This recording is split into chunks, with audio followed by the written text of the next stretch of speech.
Hey everyone, this is Ravi from Simply Learn. Welcome to this YouTube marketing full course video for 2021. In this full course video, we will be covering the topics like how can you set up a YouTube channel, how YouTube ads work, its different types, some video ideas that your brand can use, and how you can increase YouTube subscribers. For this video, we have our experts Rob and Rahul taking us through all the topics. So without further ado, let's get started by talking about how you can create a YouTube channel. Before we begin, make sure to subscribe to our YouTube channel and hit that bell icon to never miss an update from Simply Learn.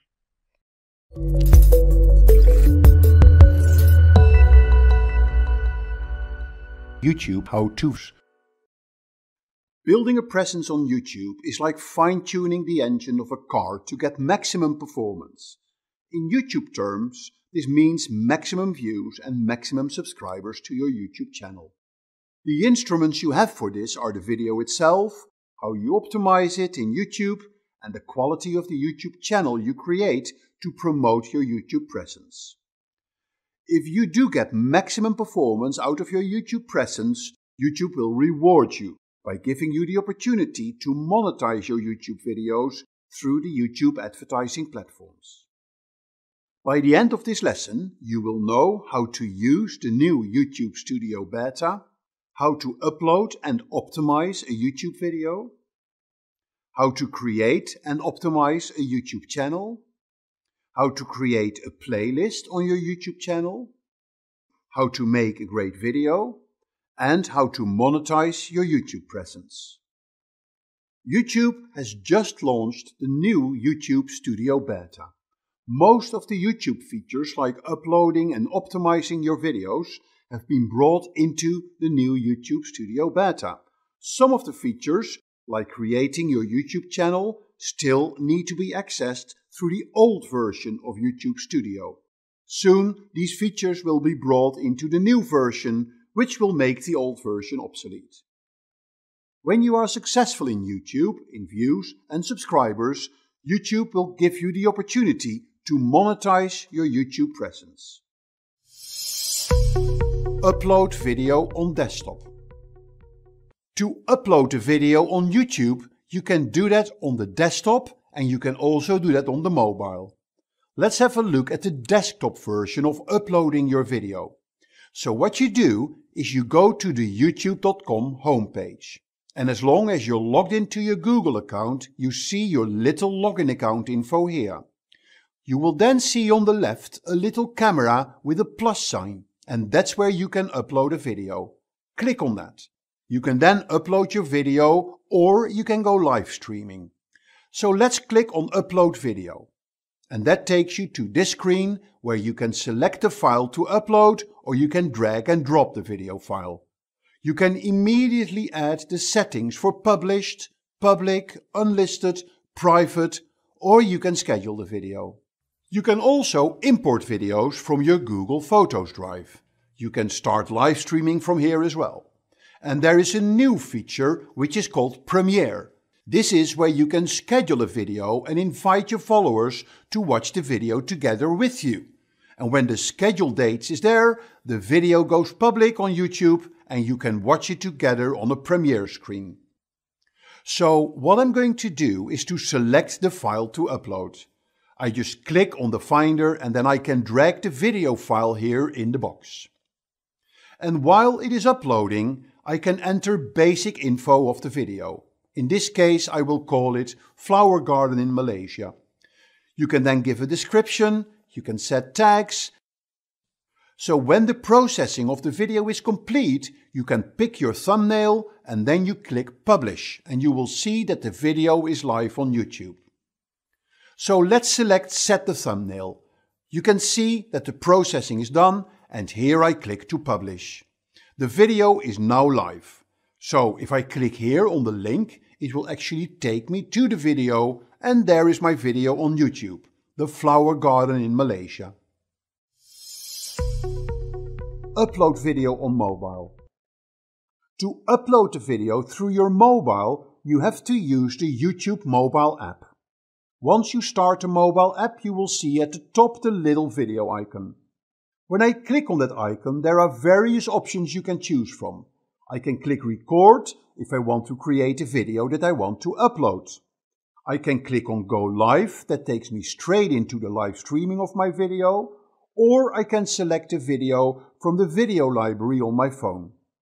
So for this demo, I will click on select a video and then I can select the video that I want to upload. There are some basic editing functions I have on the video. I'll show that in a later demo, and if I want to select this video, I click on next. And as we saw with the desktop demo, I can add the name and the description of the video, and I can then upload the video on YouTube.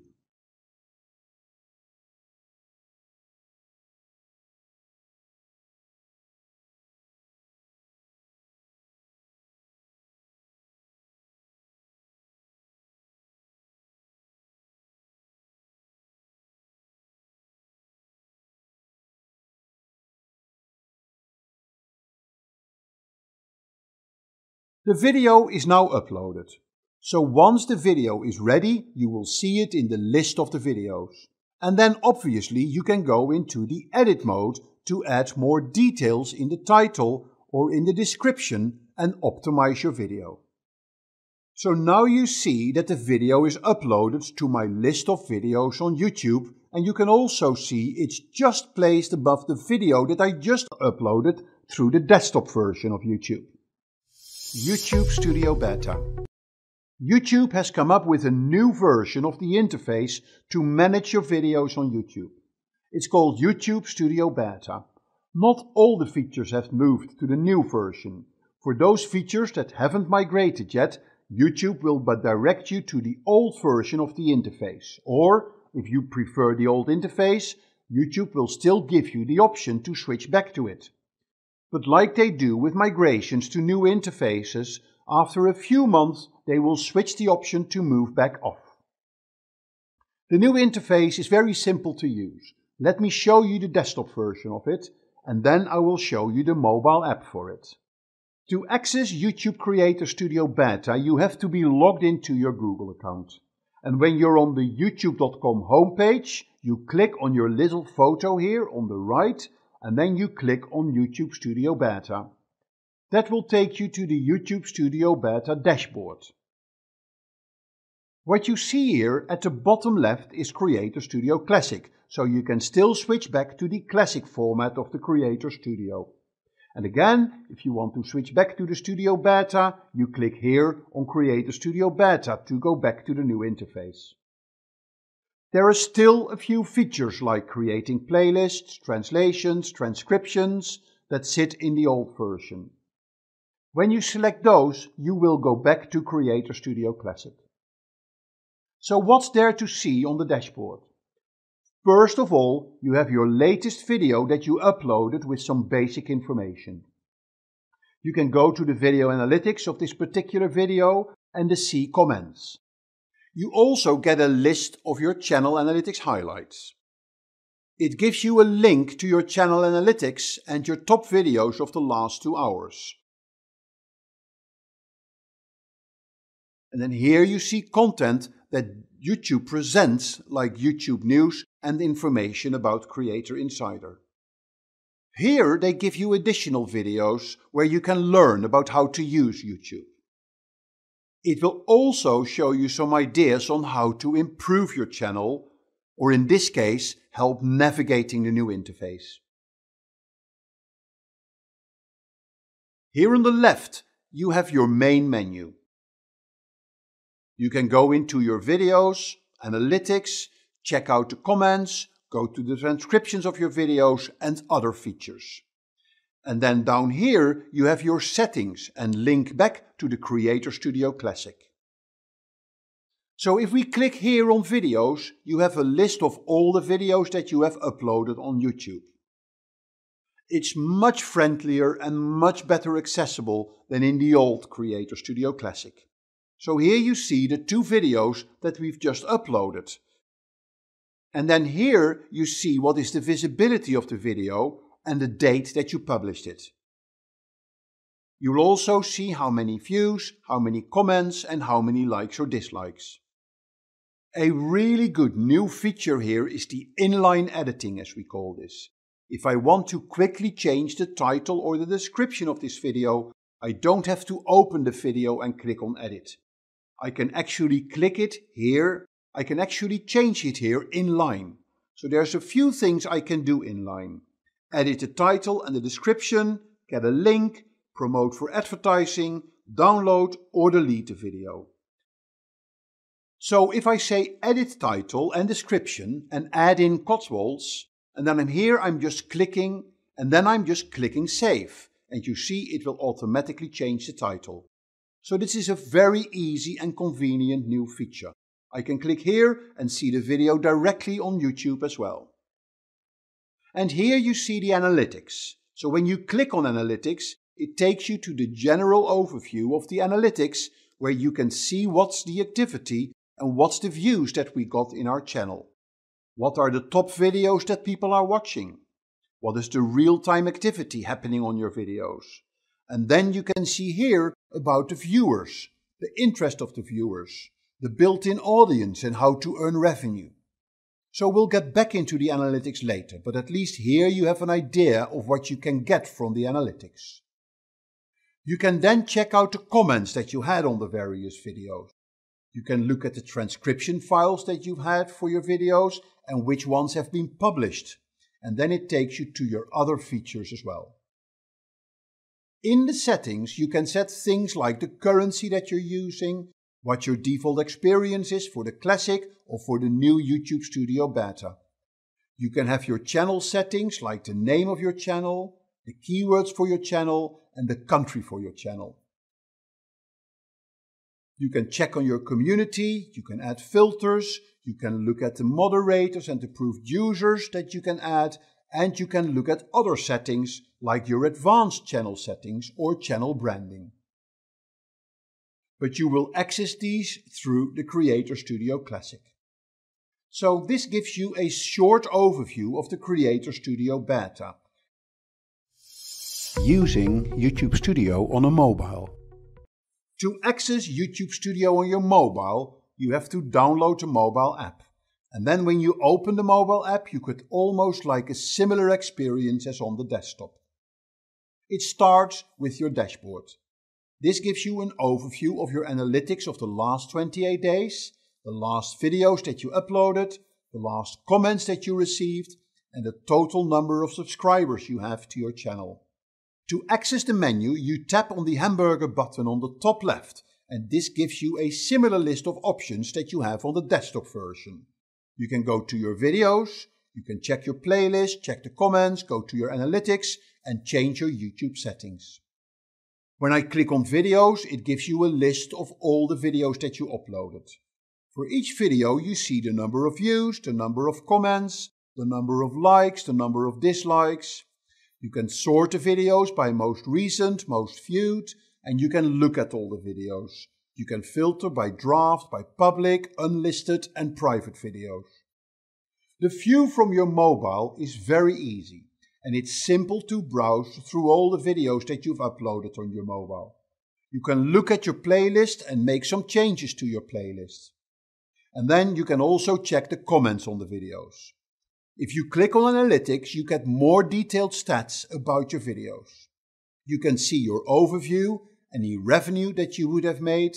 You can look at analytics for your playlist, and it also gives you analytics of any interactive content that you have used in your videos, like click-throughs or cards. Let's go back to the dashboard to complete this demo. This gives you an idea of what you can manage through the YouTube Studio app.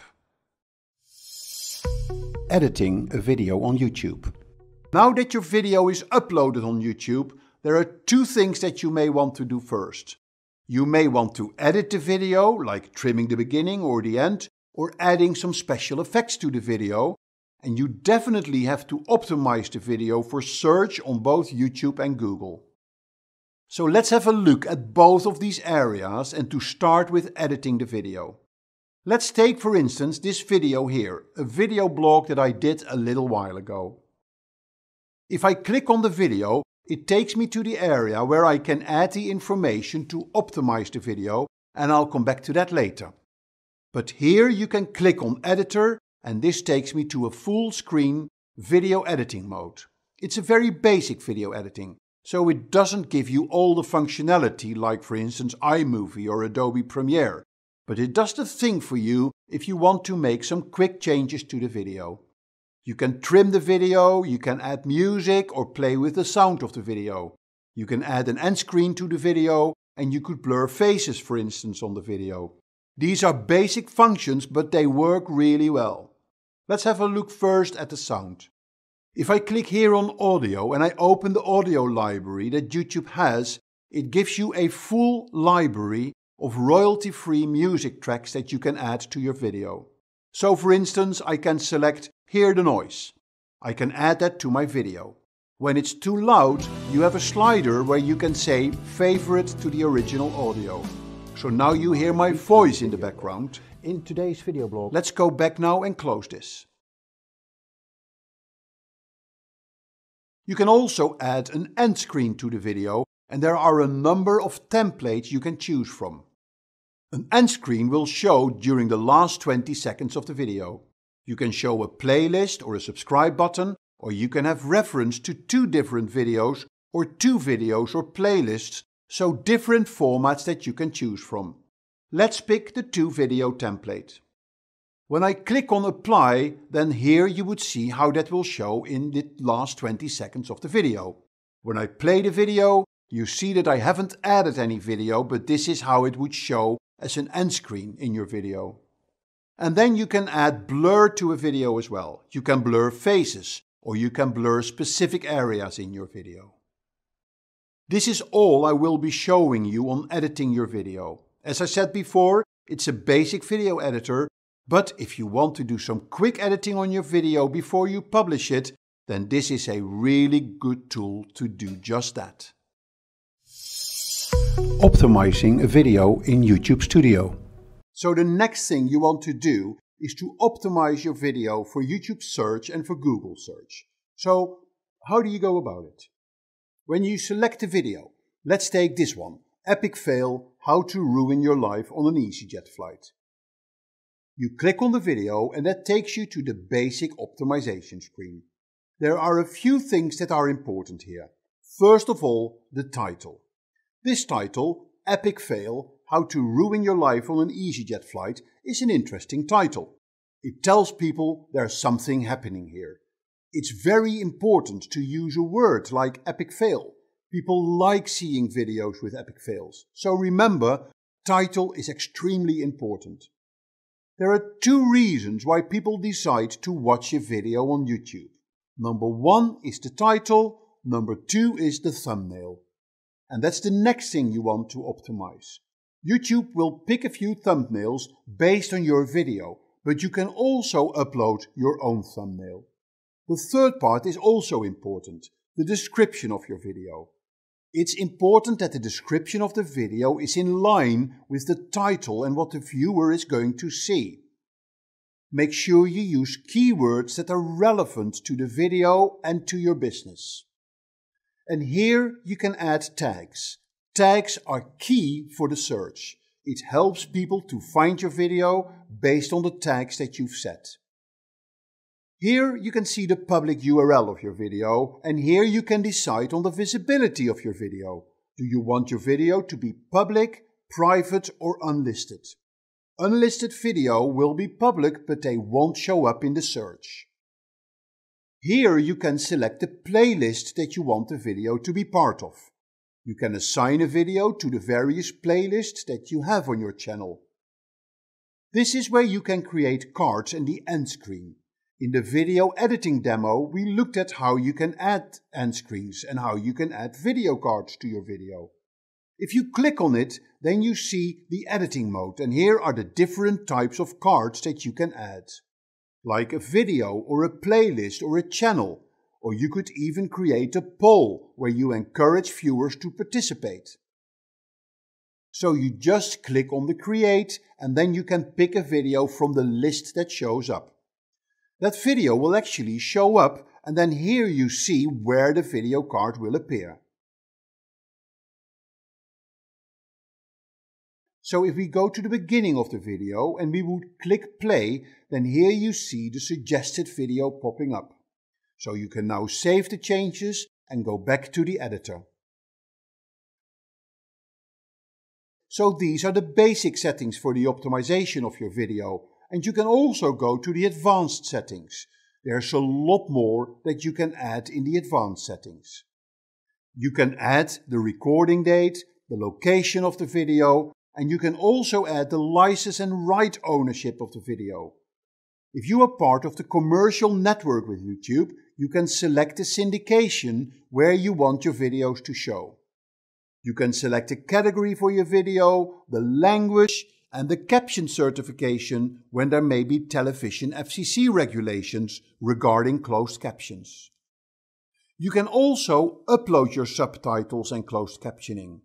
YouTube will actually create subtitles for you and then you can check that later. It is not 100% accurate, but at least it's a good starting point for your subtitles. Finally, you can set things like allowing comments and ratings and enabling age restrictions as well. You can allow people to embed the video, and you can also tick whether the video contains paid promotion like product placement sponsorships or endorsements. So lots of things that you can set in the optimization, and when you're happy with it, you just click Save. Google and YouTube will then include all these settings in the indexing of the video, and the better you do all this, the more likely your video will show up in the search. So let's go to Google and check this epic fail video. We have a good thumbnail and a good title. If you go to Google and search for epic fail EasyJet, for instance, then you see that the video immediately shows up here in Google, and that's obviously what you want for your videos. You want them to show up high in the videos or in the image section of the search results page. And if you do the same search in YouTube, then you would like your video to show up as well. And you see here immediately it shows up as the first video. So this is all there is to optimizing your video. Another important part, and we briefly touched on this, are the subtitles and the transcriptions that you may want to add to your video. First, you want to check if YouTube created transcriptions for your video. Take this video blog for example. If I select Other Features, you see here Translation and Transcription. The automated transcription from YouTube has not been brought into the new Studio Beta, so I need to go to the old Studio of YouTube. So I click here on the old Classic Creator Studio Translation and Transcription, and then here you see the link to the published transcript file. I haven't put these in. This is something that YouTube will do when it's a video that's worth transcribing. You could copy the text so you can download it and then use that for a blog post or for the show notes of your podcast. You can also add language and you can set the transcription on published or draft. Very useful features and very important to make sure that your video is optimized. Creating a YouTube channel. To create a YouTube channel, you have to go to your YouTube homepage and then you click on the little photo here that you will see when you logged into your Google account.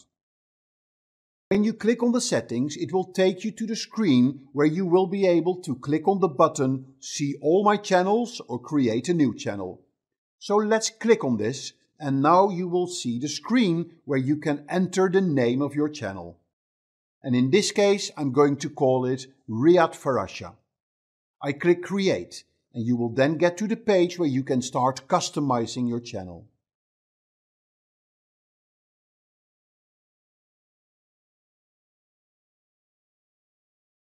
If I click on Customize Channel, I see the blank version of the YouTube channel where you can add your logo, your channel art, and where you can add a channel description.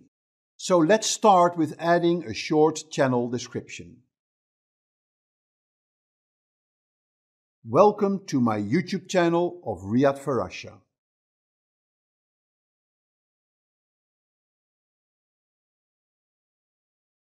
When we're done with that, we can add the logo. To do that, you click on the little pencil icon. It will actually take you to the brand page of your Google account. Click on Edit and you can upload a photo. Click on Upload Photo. And here we are going to upload this image.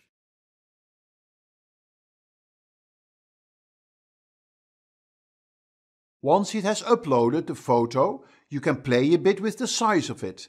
You can move it up a bit if you want, so I'm going to move it so I only show the mosaic.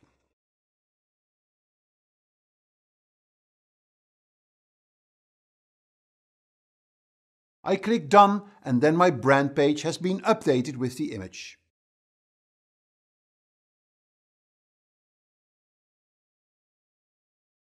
If I now go back to the YouTube page and I do a refresh, you will see that the image has been added to the YouTube page. I can do the same for the channel art. Click on the channel art. You need to be aware that you don't have a lot of space to play with for your image. So you need to make sure that you have a horizontal photo that will show enough of what you want to cover in the banner.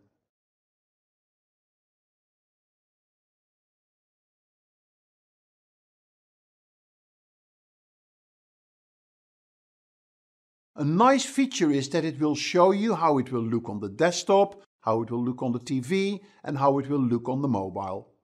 And if you're not happy with it, you can adjust the crop a little, so I can zoom in and then move it up.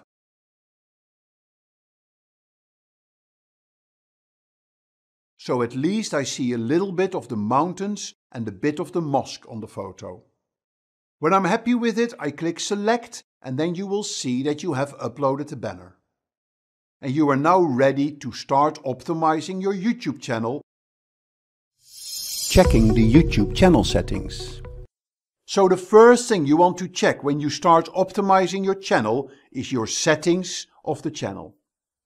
You can access the channel settings by clicking on the little cartwheel on the top right. Click on that and this will take you to the basic privacy settings.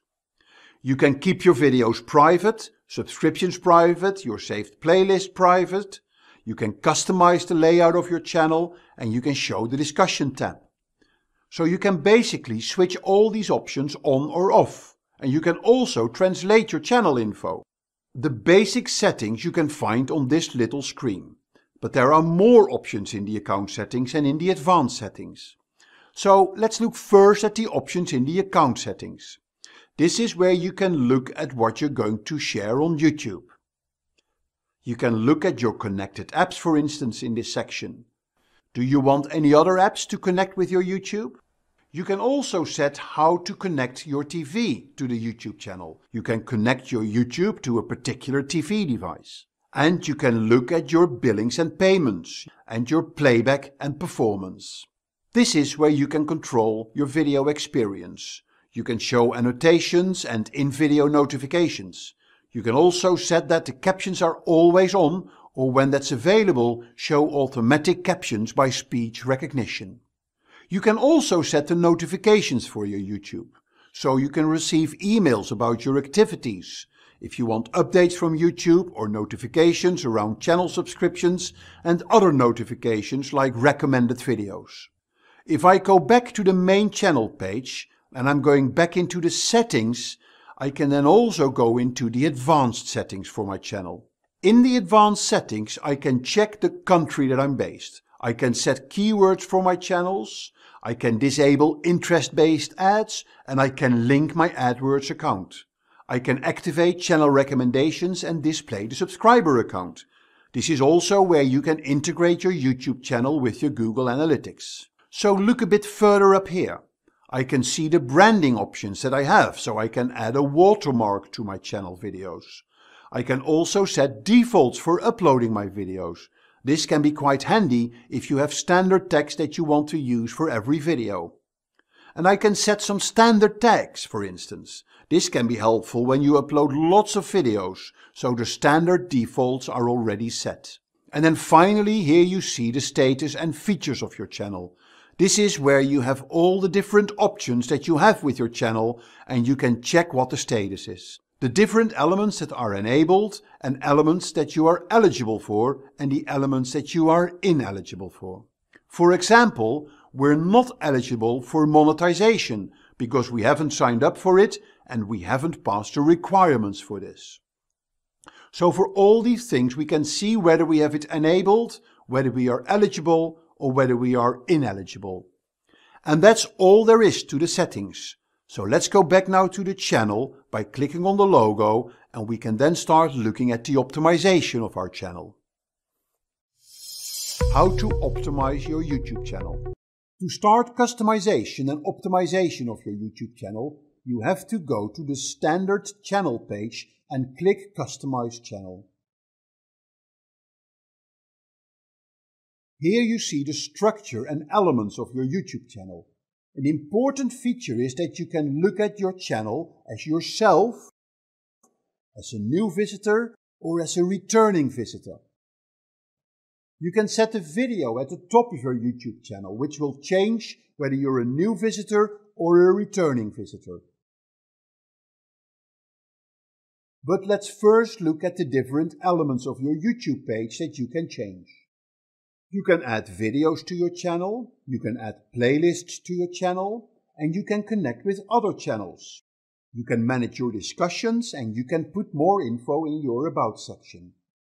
This is also where you can link to your other social media pages. These will show on your channel banner. And you can feature other channels that you would like to promote on your YouTube channel. So you start with adding some videos to your channel. Click on videos and you see this channel has no video yet. Remember how we uploaded a video in YouTube?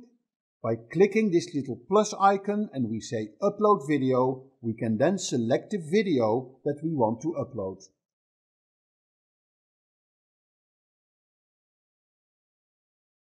Let's take this short video, add some basic settings and set some tags.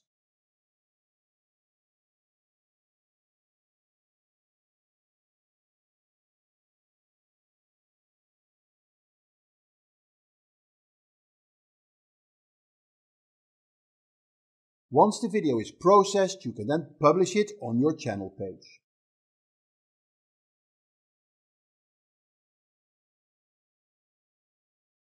And if you go back to your channel, you will see that the video has been added. So that's how you can upload videos to your channel. You can then look at playlists. Here you can add a playlist to your channel. A playlist is a group of videos around a particular topic. And then you can feature those playlists as chapters in your YouTube channel. It makes it very easy to organize your videos. To create a playlist, I click on New Playlist. I give it a title Marrakesh in this case. I click Create and then your playlist has been created. Then you need to add videos to your playlist. If you go back to the video and play it to get into editing mode, then in the settings of the video, I can say to which playlist I want to add this video. I select the playlist that I just created and click Done and I save it and then I have added a video to my playlist.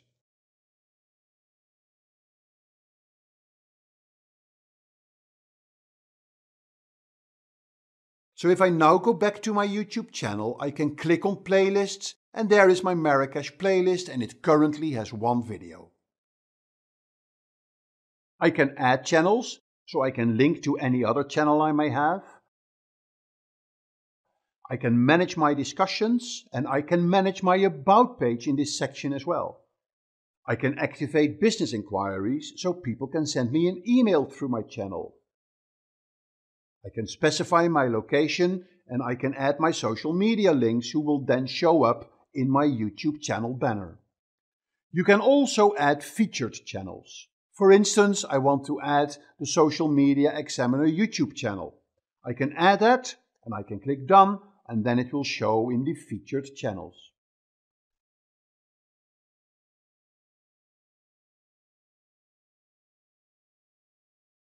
If I'm happy with the settings, I can go back to my channel and then you see what we've done to the channel right now. We've got our first video, we have our featured channel and we have our playlist.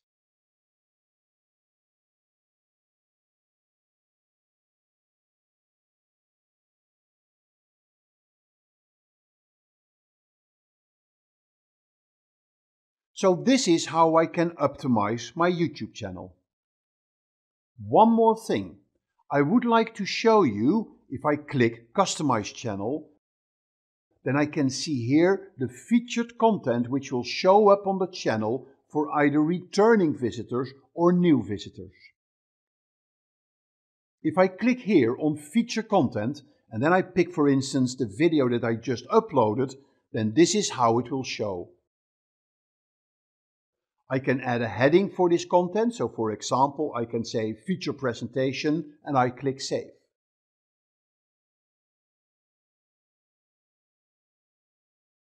And now you see I have a feature video for the returning visitors. I can also do this for new visitors. I can create a channel trailer. For instance, I pick this video and then I click Save, and that's how it will show for new visitors. So these are the basic things you need to look at when you want to optimize your YouTube channel. YouTube channel views and subscribers.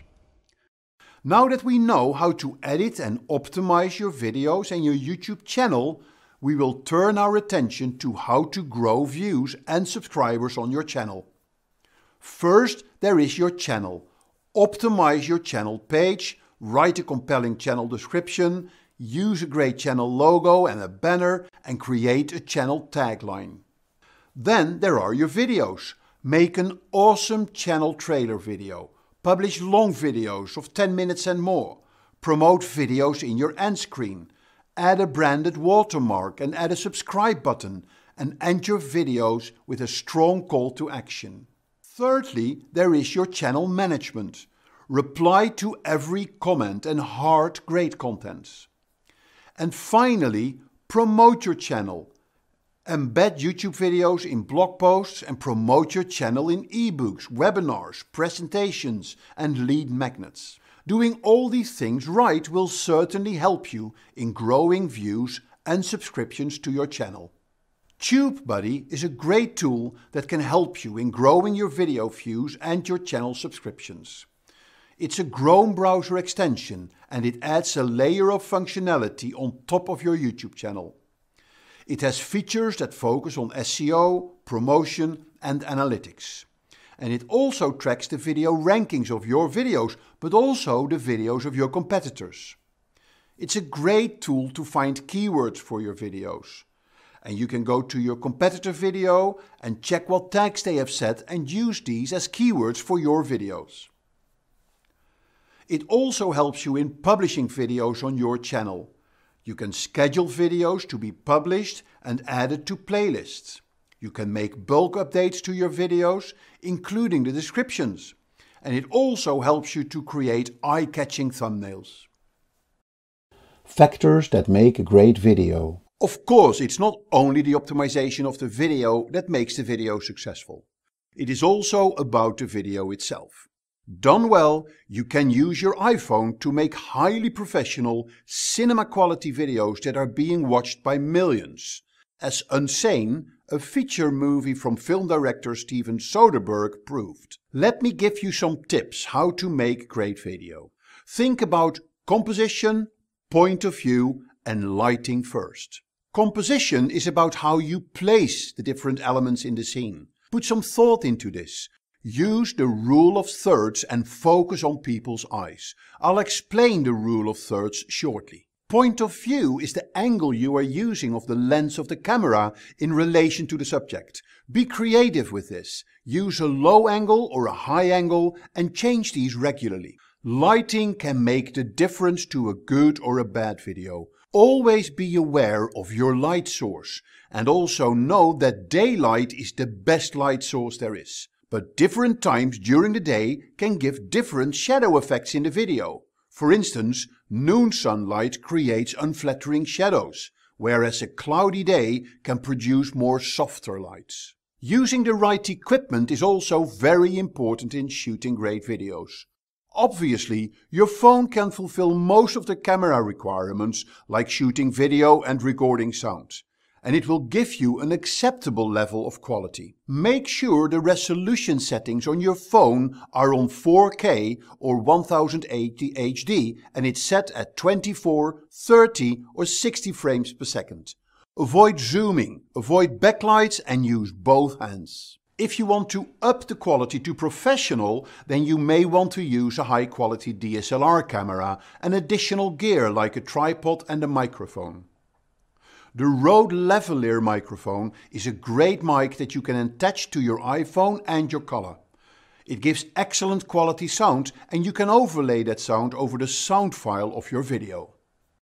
Earlier I promised you I was going to explain the rule of thirds. They are part of the basic rules of composition. The rule of thirds is a compositional rule that suggests dividing the image into thirds and placing the subject on one of those sides instead of in the center. It is one of the most important composition techniques used by professional photographers. But there are others as well.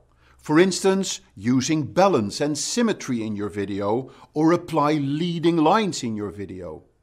These lines direct the viewer to a particular section of the screen. Finally, as I mentioned before, a simple rule is to focus on the eye. It gives a point of focus. Monetizing your YouTube channel.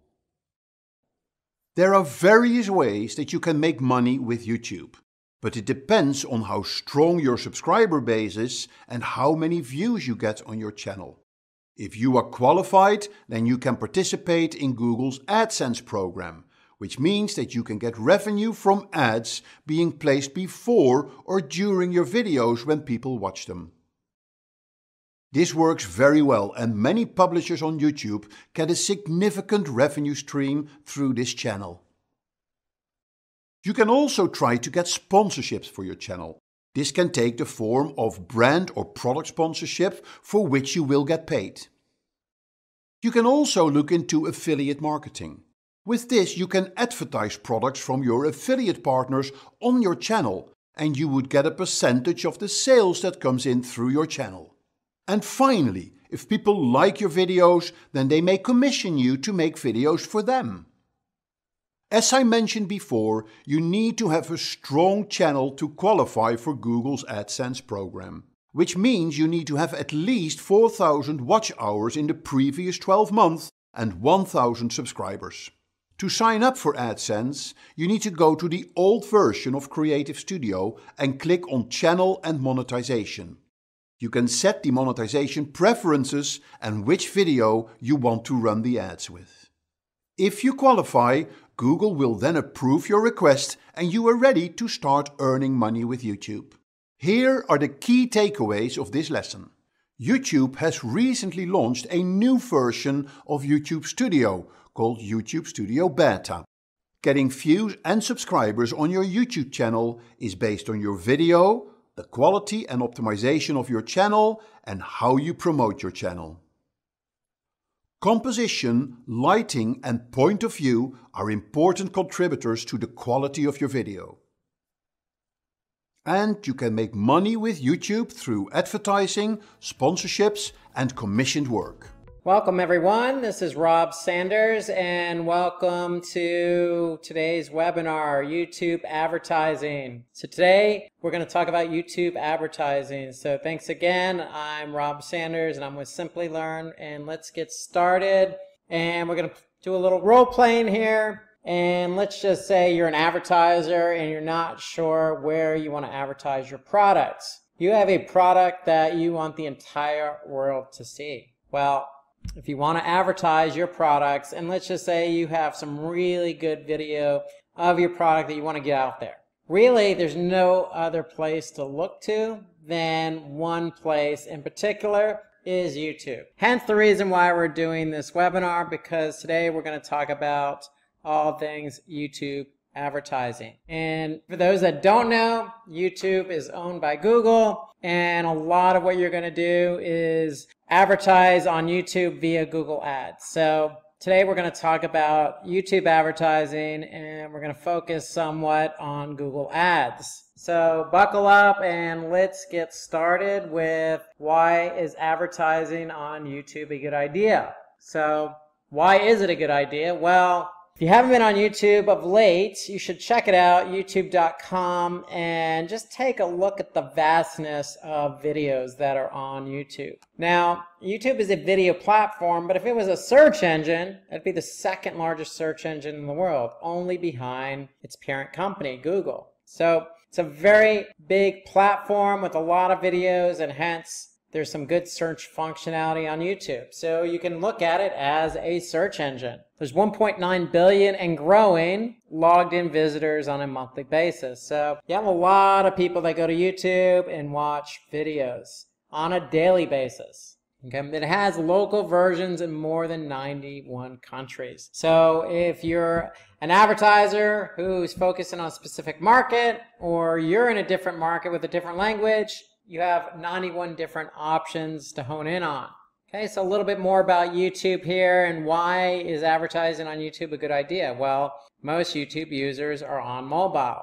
Almost 70%, almost 3/4 of those that use YouTube use it from their mobile device, which is staggering, but not so staggering considering most people in the world now have mobile phones or mobile devices, and most people use their mobile devices for multiple reasons, and watching videos is one of those reasons. So mobile advertisements receive viewer attention 83% of the time. So what do we mean by that? Well, on YouTube, we have the opportunity to get your ad in front of people who are watching those videos. So if a lot of people are engaged in watching a video on YouTube and you're advertising on that particular video, well, then you're going to get some attention. And so that attention has to be in the 80th percentile.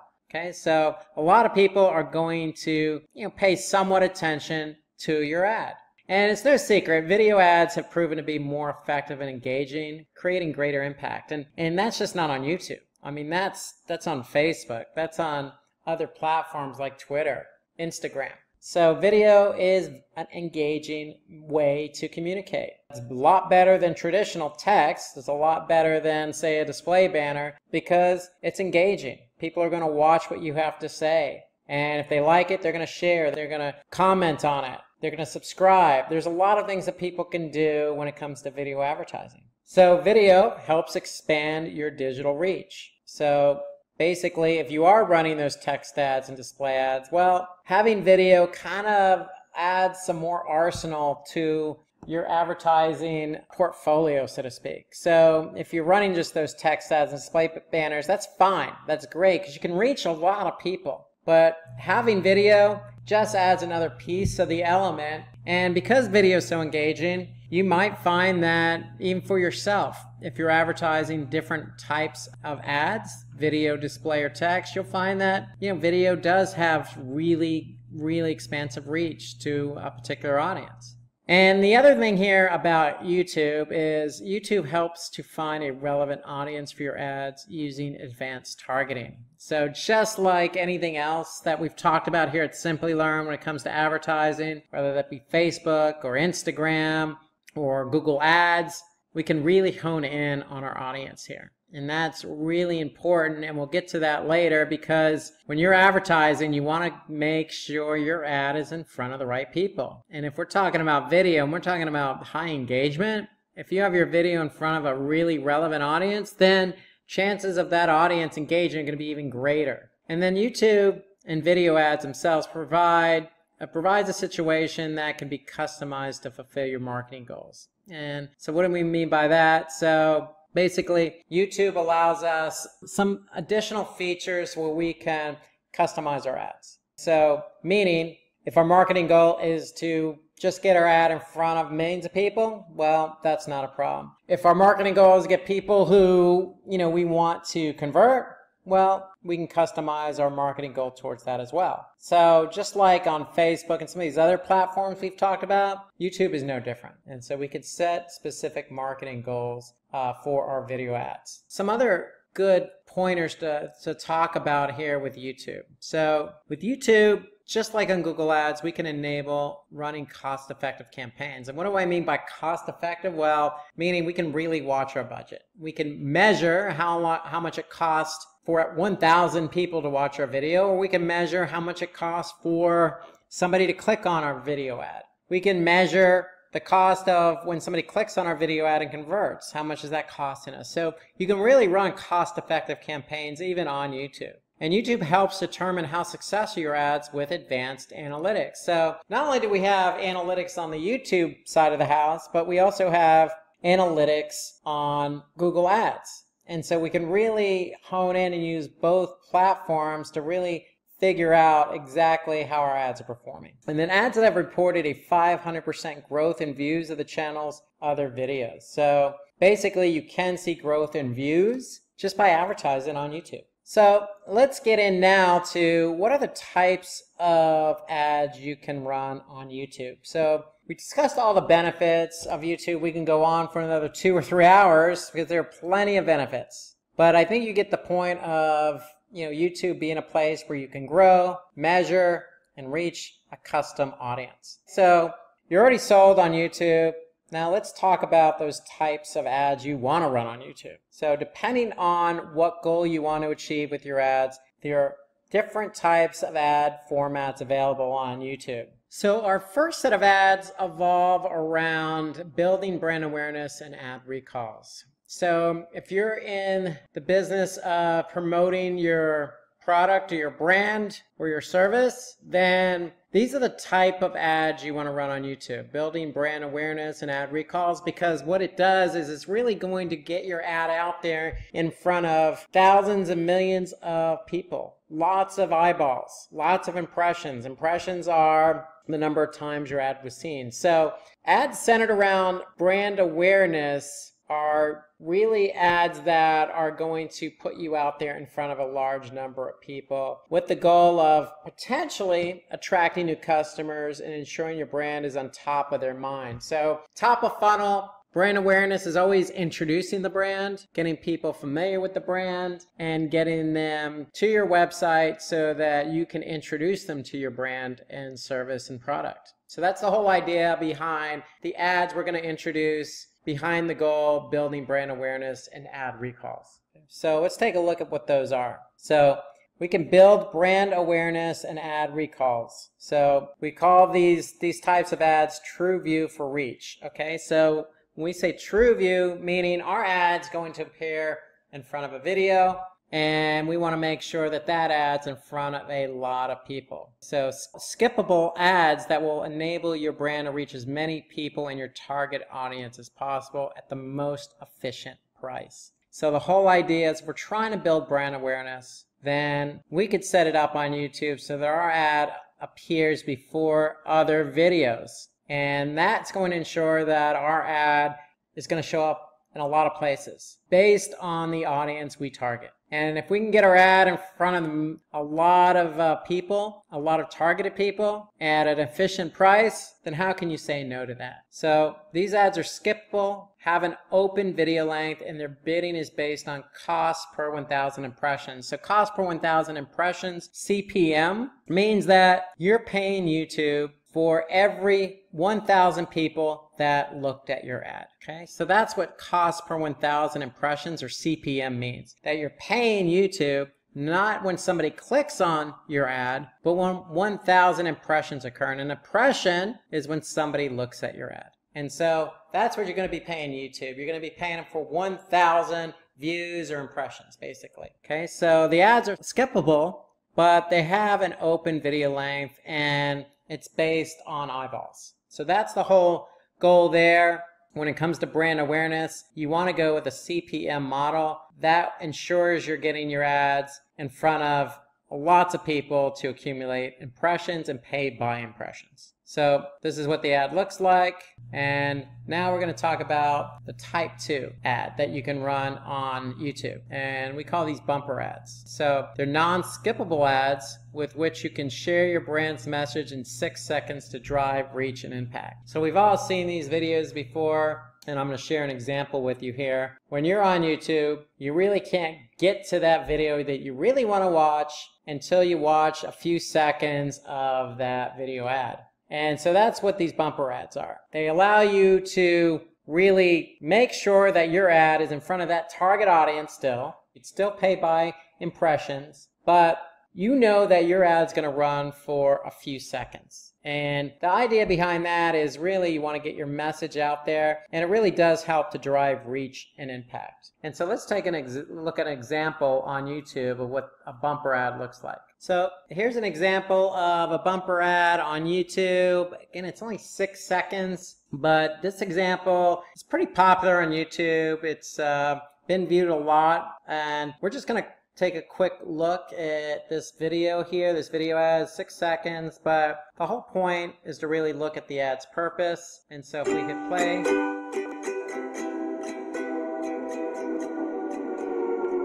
so that was it. That was the ad, 6 seconds long. It appears in front of other videos as an advertisement. And the whole point of these bumper ads is really you have to get your message out there quickly because the video is going to start, and you want to really make sure that your message is being delivered, and you want to keep, in this case, maybe keep users guessing as to what it is. And so this is why it's a highly effective ad. You know, you got a diver jumping off a diving board into a pool that is basically drying up over a period of time. And so for curiosity, the old saying is curiosity kills the cat. A lot of people are probably going to click on that ad to figure out what is the subject, what are we all talking about here. And really the point of the video was to bring awareness about global warming, but that's it. That's a 6 second bumper ad example. And you really, if you're going to run bumper ads, you want to make sure that you get your message out there. So it has to have really high impact. Okay, so again, they're non-skippable. They have to be of 6 seconds, and their bidding is based on, again, cost per 1,000 impressions. So it gives you a chance to get that ad out there in front of a lot of people. Again, you're paying, on a CPM model, you're paying Google for every 1,000 impressions. Okay, so that's could be 1,000 different eyeballs looking at that ad. So if it's high impact, you know, if it's non-skippable, then chances are you can get, you know, some clicks, some eyeballs over to your YouTube channel or to your landing page on your website. So let's take a look at this one from Alaska Airlines. Better yet, let's take a look at this example from Airbnb. I found it to be a little bit more impactful than the Alaska Air one. So let's take a look at this example actually. So we went on vacation with a toe dipper and left with a cannonballer. Okay, so high impact ad, great ad by Airbnb, really impactful. We went on vacation with kids playing. You have your logo on the bottom right corner of the video, and you know it gets people excited about travel. So similar to the Alaska Airlines, which we didn't look at, this one is just as good, high impactful. You know, getting people to react within 6 seconds isn't exactly a very easy thing to do. So you got to make sure these videos really resonate within the time frame that you have. So let's take a look at type 3 here. So we're talking about reservation of 15 to 20 seconds. So these particular ads can span up to 20 seconds to increase reach and make a lasting impression. So unlike the bumper ads, which are 6 seconds long, these reservation ads tend to run a few seconds longer, up to 20 seconds. Okay, so they're also non-skippable, and like I said, can be up to 20 seconds, and bidding is based on a fixed CPM.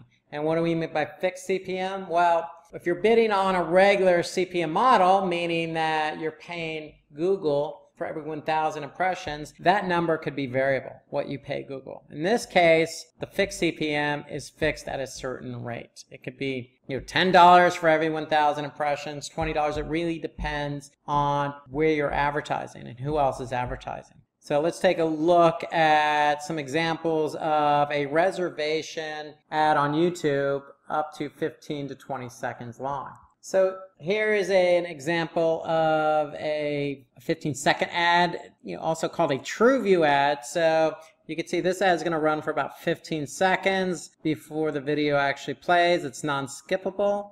And so let's just play this ad. A pitcher who can paint the corners is known as a Rembrandt. At GMC, we get that. Everyone loves that kind of precision. This is GMC. Okay, so you could see the ad itself ran a little bit longer than your traditional or your 6-second non-skippable version. And the 15-second, allows you to get, more of the message out there. Still high impactful, but allows us to get the message out there with a little bit longer of a video, and that's non-skippable. So it's going to run for its entirety up to 15-20 seconds before the video actually starts playing. So let's now turn our attention to the fourth type of ad you can run on YouTube. And that fourth type is an outstream video ad. And so these ads are going to reach users wherever they're watching, regardless of the site or application. It's the whole point of the outstream. We want to be able to get our ads out there regardless of the site or application. Okay, so these ads are also non-skippable, and they can be 15 to 20 seconds long, and their bidding is based on viewable cost per 1,000 impressions. And so what do we mean by viewable cost per 1,000 impressions? What we mean by viewable cost per 1,000 impressions is basically if you're paying for ad impressions measured as viewable, you can use this model. And basically what that means that an ad is counted as viewable when 50% of your ad shows on screen for 1 second or longer, or plays continuously for 2 seconds or longer. So there's some criteria about the viewable, but you're definitely paying for impressions. You're just paying when those impressions showcase the ad 50% or longer, or for 1 second or longer for other type of video ads. Or it plays continuously for 2 seconds or longer for video ads. So if it plays in short, if it plays for longer than 2 seconds, then you're going to pay for that impression. And so that's going to count as an impression, and that's viewable for 1,000 impressions. So if you get basically your ad to show for 2 seconds or longer, then that's going to count as an impression. So for example, with the viewable CPM, for example, if you bid on 1,000 viewable impressions and you pay for impressions that are measured as viewable, an ad is counted as viewable again when 50% of your ad shows on the screen for 1 second or longer for display ads and 2 seconds or longer for video ads. So that's basically what it's about. So really the key number here with viewable CPM is 2 seconds or longer. That's the difference between regular 1,000 impressions CPM and viewable 1,000 impressions VCPM. So let's talk about the next type of ad format you can run on YouTube, and the next one is masthead. And so masthead is unique in that basically they only run for 24 hours. Okay, so and they run on YouTube's homepage. So you can imagine the amount of reach that you can have by advertising on YouTube's homepage. So they're highly visible. Okay, they can run on multiple devices, desktop, app, mobile, and basically these ads sit at the top of YouTube's homepage. So there are fixed cost per day pricing involved, and so the best thing to do is to contact YouTube if you're interested in advertising on YouTube's homepage. So that's the masthead advertising, and basically these ads are non-skippable. They have an open length, and again, their bidding is based on fixed price per day. So here's an example of what the masthead looks like on the homepage. So you can see here, this is that GMC ad. Okay, you can see that they have a video supported with a banner and call to action ad there. And so what YouTube is actually experimenting with are different ways for advertisers to buy masthead ads. Okay, so it's these ads are very prominent. So it's basically YouTube is now offering the option to buy masthead ads on a cost per 1,000 impression basis. So they're playing around with that cost format. So just keep in mind that this is a recent change by YouTube. So traditionally it's cost per day, but now they're actually offering the option for advertisers to buy a masthead ad on a CPM basis. So just keep that in mind. You do have the option here. So at the end of the day, if you're interested in masthead ads and having your ads show up on YouTube's homepage for 24 hours, I would still contact Google and ask them about, hey, I want to pay cost per 1,000 impressions. So YouTube is actually offering up that option on pricing model. So the second set of ads we're going to focus in on are centered around this strategy of growth, consideration, and interest. And the whole idea behind growth, consideration, and interest is really we want to get our ads in front of people who could be potential customers, but we want to influence them. Okay, we want to influence them at a point in time when we think they're going to be most receptive to our message. So that really means getting our ad out in front of the right audience at the right time, because the message we put out there is going to be centered around, getting them to not only take notice of our brand, but potentially take action. So it's moving our audience a little further down that funnel. So really, growth, consideration, and interest, it's all about placing your ad, your message in front of that potential customer when you think they're going to be most receptive to the messaging you're putting out. So that's what growth, consideration, and interest is. So let's go back and look at, let's talk a little bit more about those TrueView ads. So TrueView ads are one of the most popular ways of advertising on YouTube. So if you're interested in, getting growth, getting leads, getting conversions, you might want to think about some TrueView ads, because basically these ads can run before, during, or after videos on YouTube. Or you can run them on video partner sites and applications. Again, if you're interested in driving not just brand awareness, but clicks to your site. So if you're interested in driving impact for your brand or products, you might want to focus on the TrueView in-stream ads. Again, these are the traditional ads you've probably seen before on YouTube that run before, during, or after a video. And these ads are skippable. So you're likely to have seen the skip ad call to action button. They have an open video length, and their bidding is based on cost per view. So you're paying when somebody views your ad. And so what does that mean, cost per view? Well, let's break that down. Cost per view bidding is the default way to set the amount you'll pay for a TrueView video ad. So when are you actually paying? Well, you're paying when somebody views your video. But there's a threshold here. So a view is counted on YouTube when someone watches at least 30 seconds of your video ad. Or if it's shorter than 30 seconds, and let's just say it's 20 seconds, then that's going to be considered a view. So 30 seconds is the number here you need to be concerned about when you're running a cost per view model. So if you have a video that's 1 minute long and they watch 30 seconds, it's considered a view, and that's what you're going to pay. You're going to pay cost per view. So that's what the cost per view model is, and that's really the default model with TrueView ads. Whether that be before the video, during the video, or after the video, it's cost per view. So let's talk about the other type of TrueView ad, and that's the TrueView Discovery. And so basically what TrueView Discovery is your ads are placed in YouTube search results next to related videos or on the YouTube homepage. So you're getting your ad discovered more or less, throughout YouTube, and including the YouTube homepage. So here's an example of what that looks like. And so let's jump over to YouTube and take a look at that. So if I do type in, let's just say surfing, I may scroll down and I may see some ads. I may not see some ads. So basically, if you see an ad, it's going to have ad next to it. And so that's when you know your ad is being discovered on YouTube. And so here in this example, we don't see any ads showing up here. So remember, those TrueView Discovery ads are going to have something with the ad next to them. That way you know it's an advertisement, and they're going to be found in the search results on YouTube's homepage or any page where you're actually searching. Okay, third set of ad types center around driving action.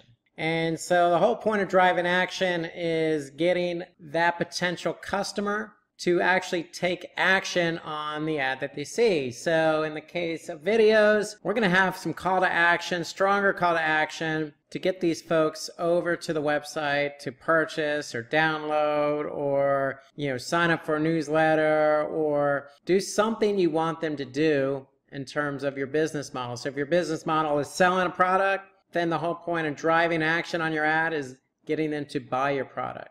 So the whole point of driving action is make it easier for customers to take meaningful actions that you can measure. So the ads we're going to introduce are centered around getting potential customers to take action. Okay, so that's what driving action is, further down the funnel and getting folks to react to your ad so that they can take the action that's aligned with your business. Talking about TrueView ads now. And so again, these ads, the discovery can show up on search results, on YouTube's homepage. You have your traditional in-stream TrueView ads where they show up before, during, or after. And then here you have TrueView for Action. And so these TrueView for Action ads are video ads to drive any action that's important to your business. So again, it goes back to that marketing strategy. So the ads we looked at early on were about impressions. So a lot of the cost models for a lot of the ad types were cost per 1,000 impression. And notice now that, it's now cost per view for TrueView ads. And you want to be on a different model when your marketing strategy is more aligned with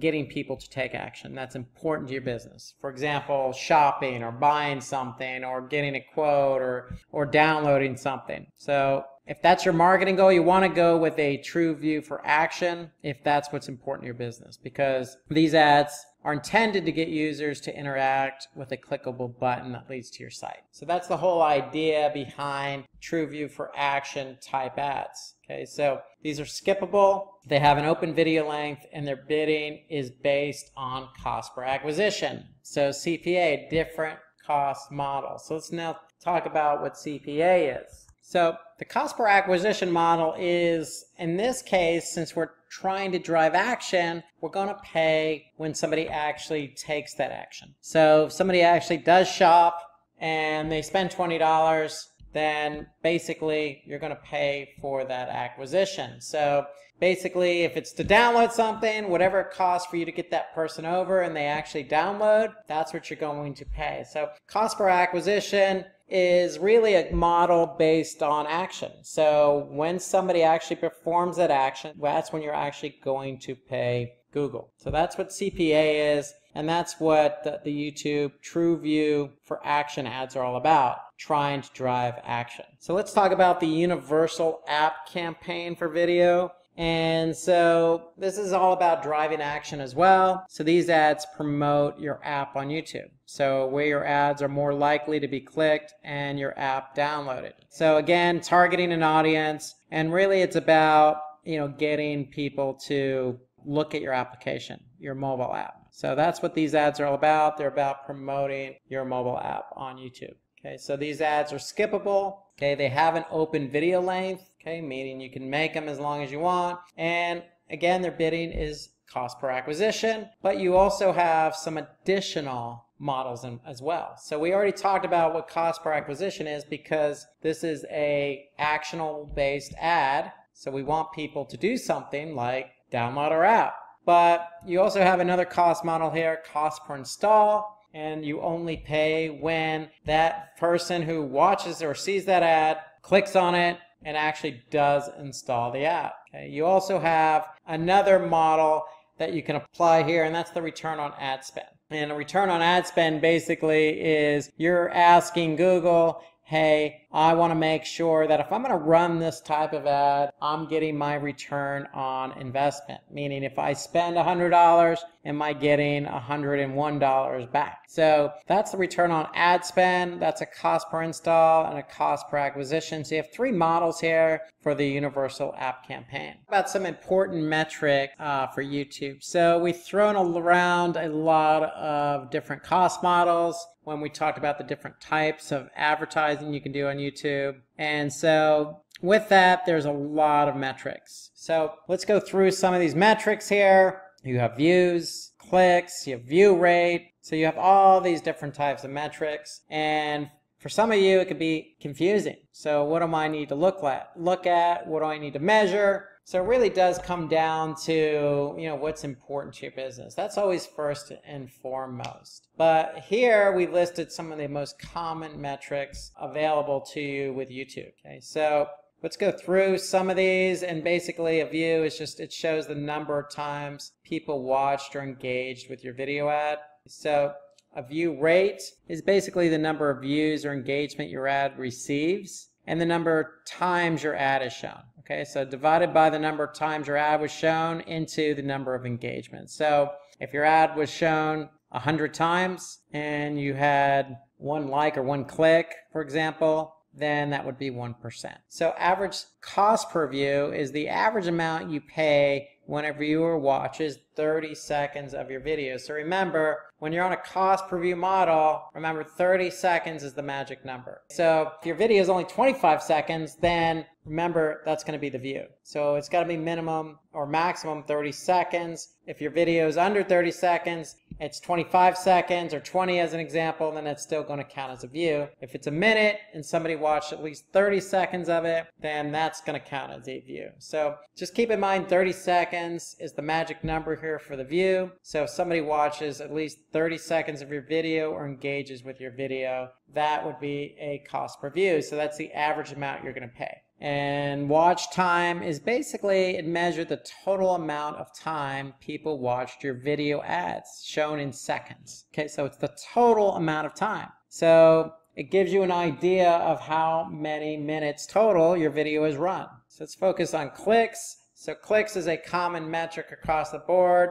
It shows the number of times people actually clicked on your video. Not to be confused with the view. So view is the number of times your video was actually watched. A click is something also measurable, and it's when somebody actually clicked on it. So it's an indicator for how well your ads are doing with those who see it. And so, we want people to click on our ads. If we're running, actionable type video ads. If we're running those action type ads or universal app ads, we're going to want people to take action. Okay, if you're running ads just for impressions, that's one thing. So clicks is an important metric depending on the type of video ad you're running. So click-through rate is the number of clicks you receive from your ad divided by the number of times the ad was shown. So my ad was shown 100 times and I received 1 click, then that's 1% click-through rate. So let's talk about engagement. And engagement is the number of clicks on interactive elements, such as icons in your video ad. Okay, so that's what an engagement is here, the number of clicks on interactive elements. And then if we look at engagement rate, then any clicks on an interactive element that we receive is going to be divided by the number of times the ad was shown. So that's why we have engagement rate as well. So we want people to engage with our video. Is there something that they're doing on the video? If so, then what's the rate at which they're engaging?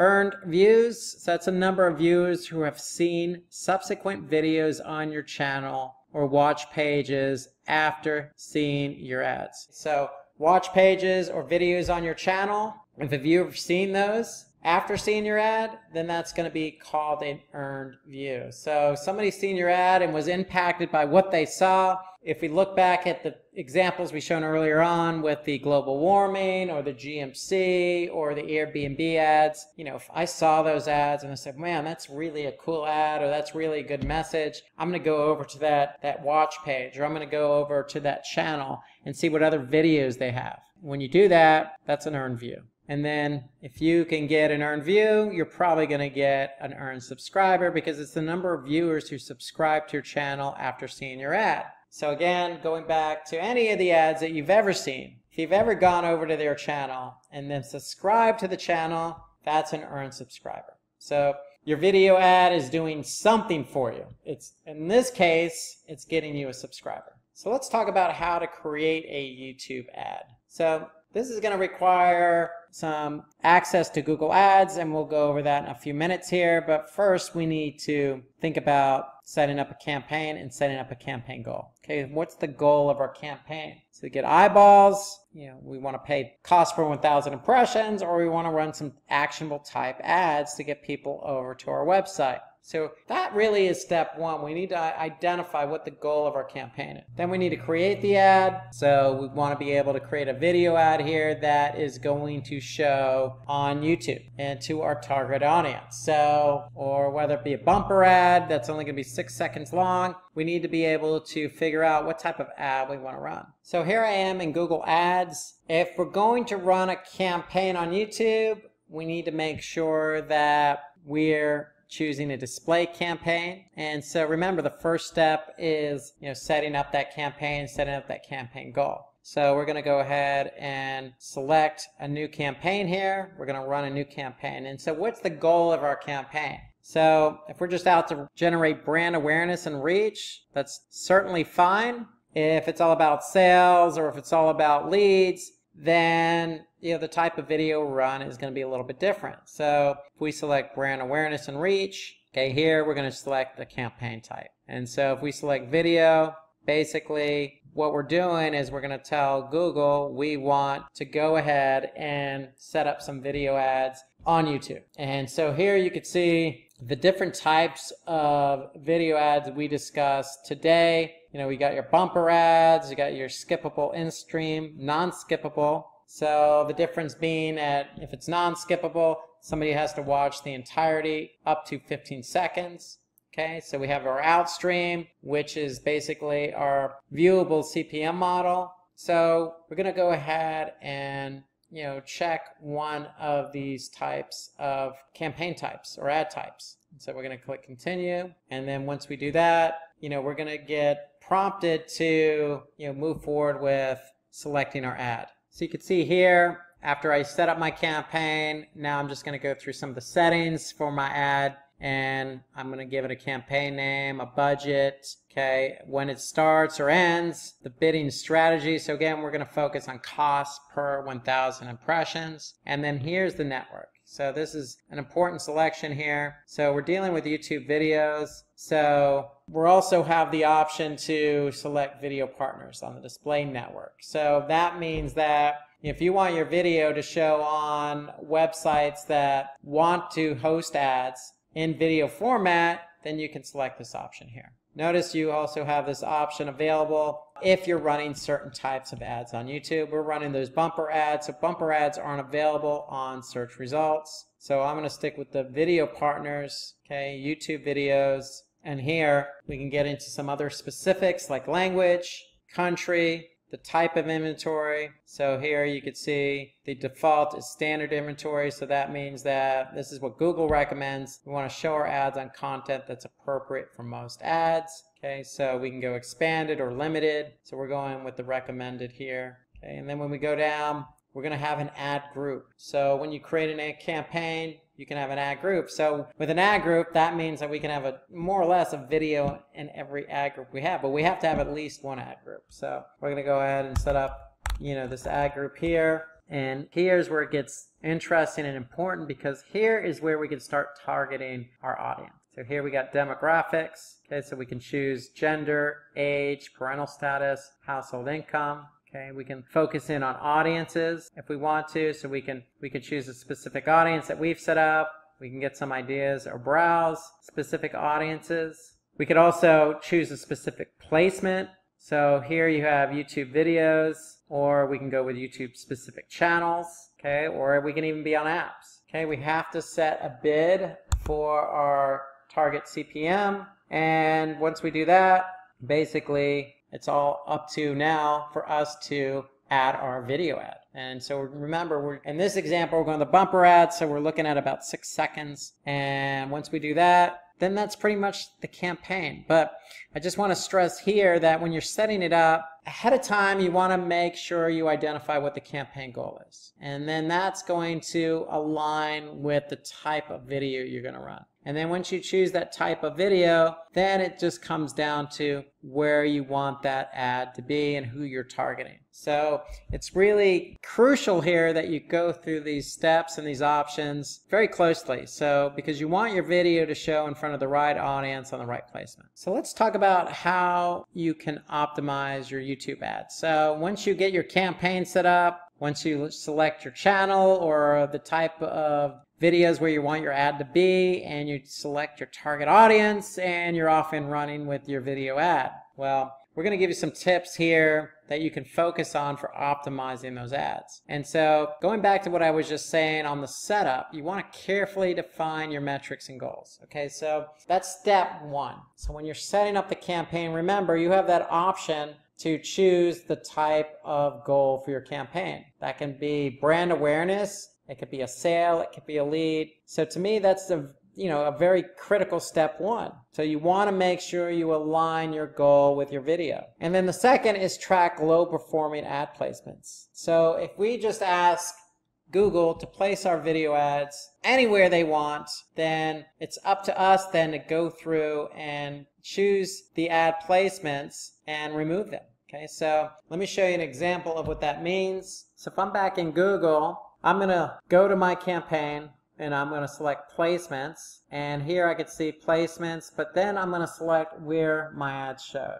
And so this is important. You want to be able to scan the list of placements where the ad was shown. So if you don't like one of the placements on YouTube, you can always select it, edit it, and exclude it from the campaign or ad group. So that's really the key, is you want to be able to manage your placements properly. And when we say low performing ad placements, we mean really what's your goal. If your goal is to get sales or leads, if that placement is not converting sales or leads, then you need to remove or exclude that placement. So it's all done within the Google Ads platform. And then, you can also use a custom thumbnail image in your ad as well. It's always helpful in terms of optimization. So a couple of other pointers here to help you optimize. Okay, you want to drive people to perform a particular action with the appropriate CTA. So again, depending on the ad type, if it's a true view ad, 20 seconds long, you want to have a call to action. You want to maybe even have your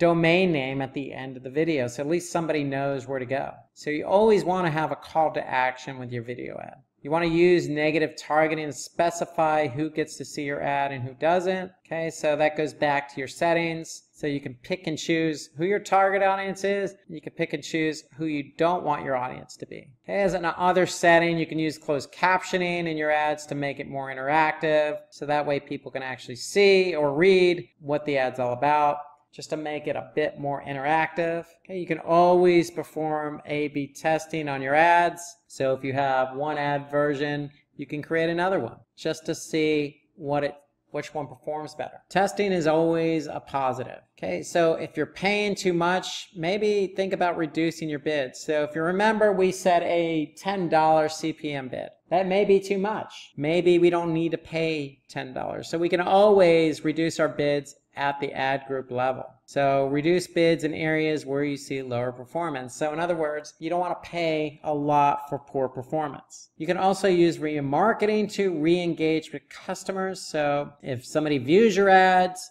and doesn't take action, you can always retarget that person to show your ad, even another ad format. It could be text ads or display ads. But if somebody looked at your video and they didn't take the action you preferred them to take, then you can always retarget them with another ad. So that's a good way to optimize. Okay, so we want to make sure the ad has content that viewers would find relevant. Okay, that really, you want to make sure that your ad is with the end viewer. You don't want to put out an ad that isn't going to give somebody, a good feeling after they watched it. Okay, so you want to make sure viewers find the content relevant. So if they don't find it relevant, then that means your engagement rate and your engagement is probably going to be low. So you want to take a look at those metrics that we viewed earlier: engagement rate, engagement, and if they're low, then you probably need to look at the content of the ad. So try to make sure your ad conveys your brand's message in the first 6 seconds. So that's why bumper ads to me are so critical, because you got to get the entirety of the ad and make it impactful. And so with any ad you run, any video ad you run, you really want to make sure that that message is conveyed at the very beginning, early as possible. Otherwise, people are going to be turned off or not engaged and just going to go ahead and skip it anyway. So you want to make sure you get the purpose of it right up front and out of the way. Okay, you can also include visual and auditory components in your ad that can make it more memorable to the viewers. Okay, meaning music or other cool visuals. Okay, so again, you want to be able to play around and test different ads. And you want to be able to measure the ad performance based on the metrics we discussed. I mean, click-through rate, engagement rate, all of those are indicators whether the ad is of good quality or not with the end user. And when I say good quality, I mean, do they find it engaging? Do they find it interesting? If so, they're going to click. And if you don't have good click-through rates or good engagement rates, then you definitely want to try doing something different to the ad, like adding those audio components or other visuals that could be appealing to the end user. So go ahead and test some of those out with A/B testing, because you have nothing to lose but higher or lower engagement rates or lower click-through rates. So you want to be able to improve those metrics. Improving those metrics means trying some different components on different ads. So let's take a look at a case study, if you will, and let's focus on Superdry. So they're a good success story on YouTube. So Superdry leaned on some YouTube advertising to help lift one of their products. So in September last year, 2018, Superdry, if you're not familiar with the brand, they're centered some Asian markets, European markets, and they focus in on clothing, all different styles and sizes and genders, from jackets to jeans to t-shirts. And so they're a global brand. They really wanted to take a different approach here. And their approach was they wanted to focus in on sales. They wanted to see if video can help lift them with sales. And so what they've done is they set up some campaigns on YouTube, and their focus here was on jackets. And jackets to specific ages across the board, all genders and interests. And so what they did was they wanted to take advantage of all the different ad types that YouTube had to offer. And let's take a look at one of those ads here. So if we go to YouTube, and let's just take a look at this 1-minute ad here, 53-second ad by Superdry. I'm ready now. Superdry and Paige Cakey. This is the jacket you're raving, the jacket you're waiting, the jacket you're pulling, the jacket you're play, pout and posing. You'll take 5 in this jacket. You'll want to find this jacket. I washed the jacket. It's ruined. It's your dos at a mate's. Take away 3 AM plates. Catch your breath, not your death, in this jacket. It's the jacket you're preening. Be seen in. You're chilling, feel reeling. It's the jacket you're hiding. You're vibing. Love, live and thriving. This is the jacket. The jacket that will get you through.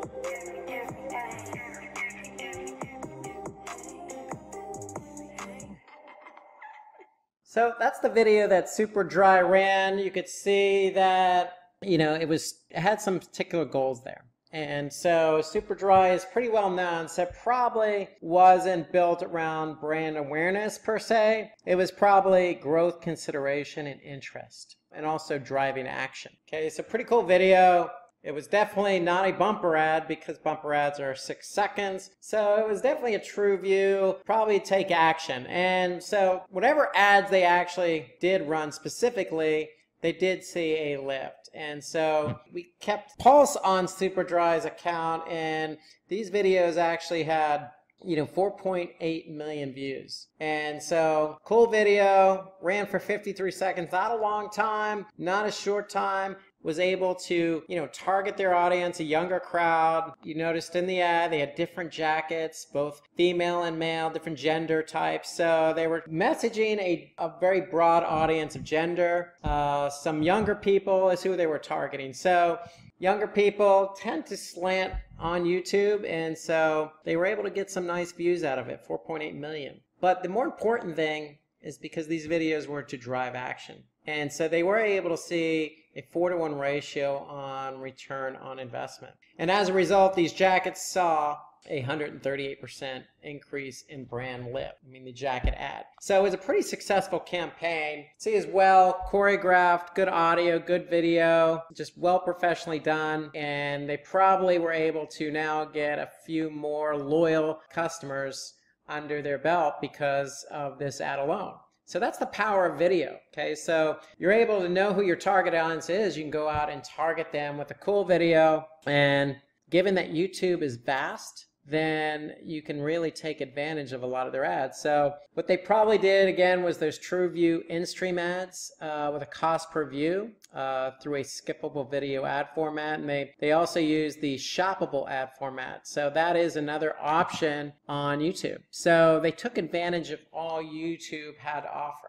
in terms of who they were trying to target, the length of the ad, and given that their product or selling a product or promoting a product, they were able to take advantage of the TrueView shoppable ad format, which basically lists your products alongside the actual video ad. And so this is just a good case study. Superdry will probably do this again based on the numbers that they're reporting. And so basically that's the power of YouTube. Getting out in front of your audience with a really good video ad, targeting an audience, taking advantage of different formats. Hey guys, welcome to this video on YouTube Ideas for 2021. YouTube is the social media platform that needs no introduction. Launched back in the year 2005, YouTube was a fresh breath of air for the people who were slowly becoming aware of the hype that surrounded the internet. Several other platforms like Dailymotion, Vidme and Vimeo, which admittedly have their own fans, have tried to stand up against the behemoth that is the YouTube and failed. Slowly but surely, marketers began to realize the enormous potential that YouTube offered. They could add small advertisements like they do in the cable TV, they could show banner ads and do much more, and all of the thanks to the robust advertisement features that Google already offered. If you're not already sold on why it's important to advertise on YouTube, here are some facts that might change your mind. YouTube has more than 2 billion users across the world. A good fraction of that audience could be shown your product and could turn from users to customers.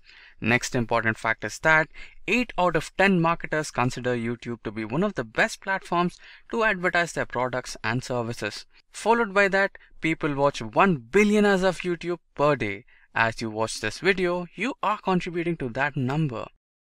Next, 62% of the business use YouTube to post content. This could be just videos on their products, tutorials, event announcements, and much more. 70% of the YouTube watch time comes from mobile.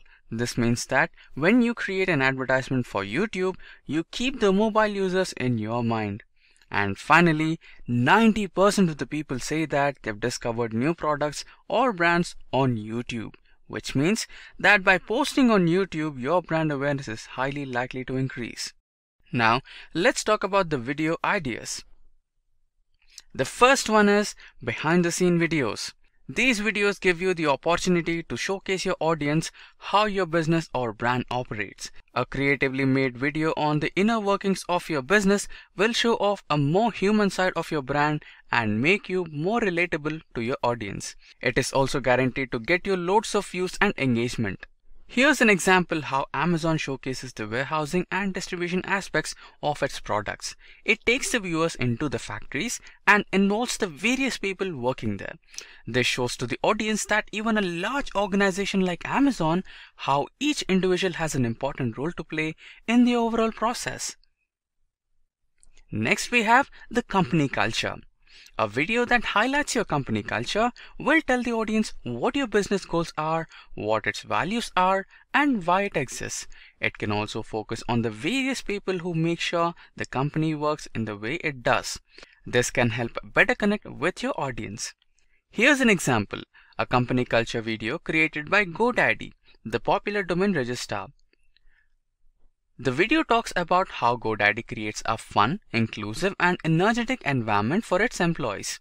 It includes interviews of employees talking about why they enjoy working in GoDaddy so much, and this helps the audience relate with the company and could also catch up the interest with some potential job seekers.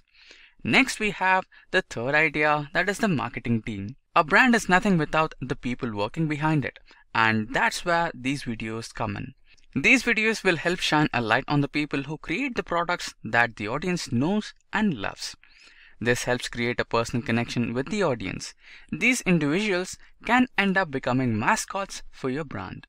Here's an example of Meet the Team focusing on Olympus Group.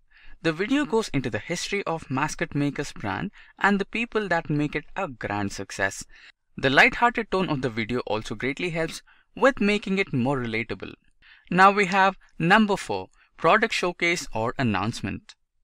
A product showcase video aims to show the features and benefits of the brand's latest offering to its audience. These short, concise videos can inform the audience about everything they need to know about the new product or service. A product announcement video, on the other hand, can be used to give the audience a more detailed look into the product or service than the product showcase. It can include comparisons to older versions or competitors. The aim of such video is to show customers how the new product works and why they need it. Now, this video needs no introduction. Apple's iPhone videos have always been short but smooth, sleek and concise representations of what the product would be like. Next, at number 5, we have event announcements. These videos can build a hype regarding an upcoming event. It will also give you the opportunity to engage with your audience and build their interest. This promo video for the Data Innovation Summit 2020 hypes up the event, boasting the greatest minds in the tech, the most innovative companies, and much more. The next video idea we have at number 6 is the explainer videos. These videos are aimed to tell users how a particular product or a service works. These tend to be much more useful than wall of text explaining how something works. They also have an added advantage of simplifying complex concepts and features to your audience. For example, we have our own video on digital marketing. We cover a number of different concepts like SEO, social media marketing, search engine marketing, and more on a visual manner, making it more likely to grab the attention of a viewer. Next, at number 7, we have tutorials. Tutorial videos give users some actionable insights and knowledge that your users can learn from. These videos aim to be guides to information, complex concepts, hints, tips and tricks relating to your industry. Here we have our own digital marketing course video as an example. Unlike the previous example I mentioned, this video goes into much more detail regarding each of the concepts of digital marketing. On that note, if you guys are interested in learning about digital marketing, I suggest you start from this video. It's a great one to get started with. Now, on the next video idea at number 8, we have the product tutorial. A product tutorial video will take your audience through the various features of your product offers alongside its intricacies. It can also detail some additional insights about your product. You can also explain the best way the product can be used. Here's a video of how the meditation app Headspace explains the app's usage with an interesting and creative animated video. Now, let's go ahead with number 9. At the number 9, we have the webinar. A webinar, thanks to its nature, provides your brand with loads of opportunities to interact with your audience. They are usually very accessible and easy to make. They are also very cost effective and can be reused as video content after the session is complete. Here's an example of Simplilearn's webinar, where we talk to the industry experts regarding a wide variety of topics while involving the audience by having the guest answer the audience questions whenever possible. Next, at number 10, we have the live streams. Live streams for an event will help build excitement and hype for the event. It can be advertised on other social media platforms to generate some hype as well. These videos can also help you bring up your product to a larger audience and at a reduced cost. Here's an example of a live stream that constantly keeps a track of subscribers increasing for some of the most popular YouTube channels. Next, at number 11, we have AMA or Ask Me Anything sessions. The AMA or Ask Me Anything sessions are usually live streams or pre-recorded sessions that feature questions collected from the audience. Although it originated from Reddit, these videos are finding a success on YouTube thanks to the interactivity that it offers. These sessions can also give your audience the opportunity to interact with you, provide suggestions, feedback, and much more. Here's an example of AMA session with the actor Matt Damon, where questions covering a wide variety of topics collected from Reddit were answered by him. Next, at number 12, we have interviews. Interviewing someone interesting or of an authority within your niche can go a long way to grow your audience. These sessions are doubly advantageous too. Firstly, you and by extension your audience get to interact with an industry stalwart, and since this video can be shared on your channel as well as theirs, you can expose your channel to a brand new audience. Here's an example of an interview between Marcus Brownlee, a popular tech YouTuber, with Bill Gates. The interview covers a wide variety of topics and maintains a pleasant theme throughout. Let's now go to number 13, testimonials. A testimonial video helps highlight the positive feedback from a client or a customer. They provide social proof and provide a unique perspective on your products and services. These videos can greatly help improve people's trust on your brand, shareability, and credibility. Here's an example of Simplylearn's testimonial video that covers a learner's journey as he grew in his career thanks to Simplylearn's certification. A video like this can be greatly relatable to the audience and even encourage some of them to take up a certification. Let's go to our next video idea, that is the number 14, whiteboard videos. A whiteboard video offers you a visually attractive way of explaining complex concepts.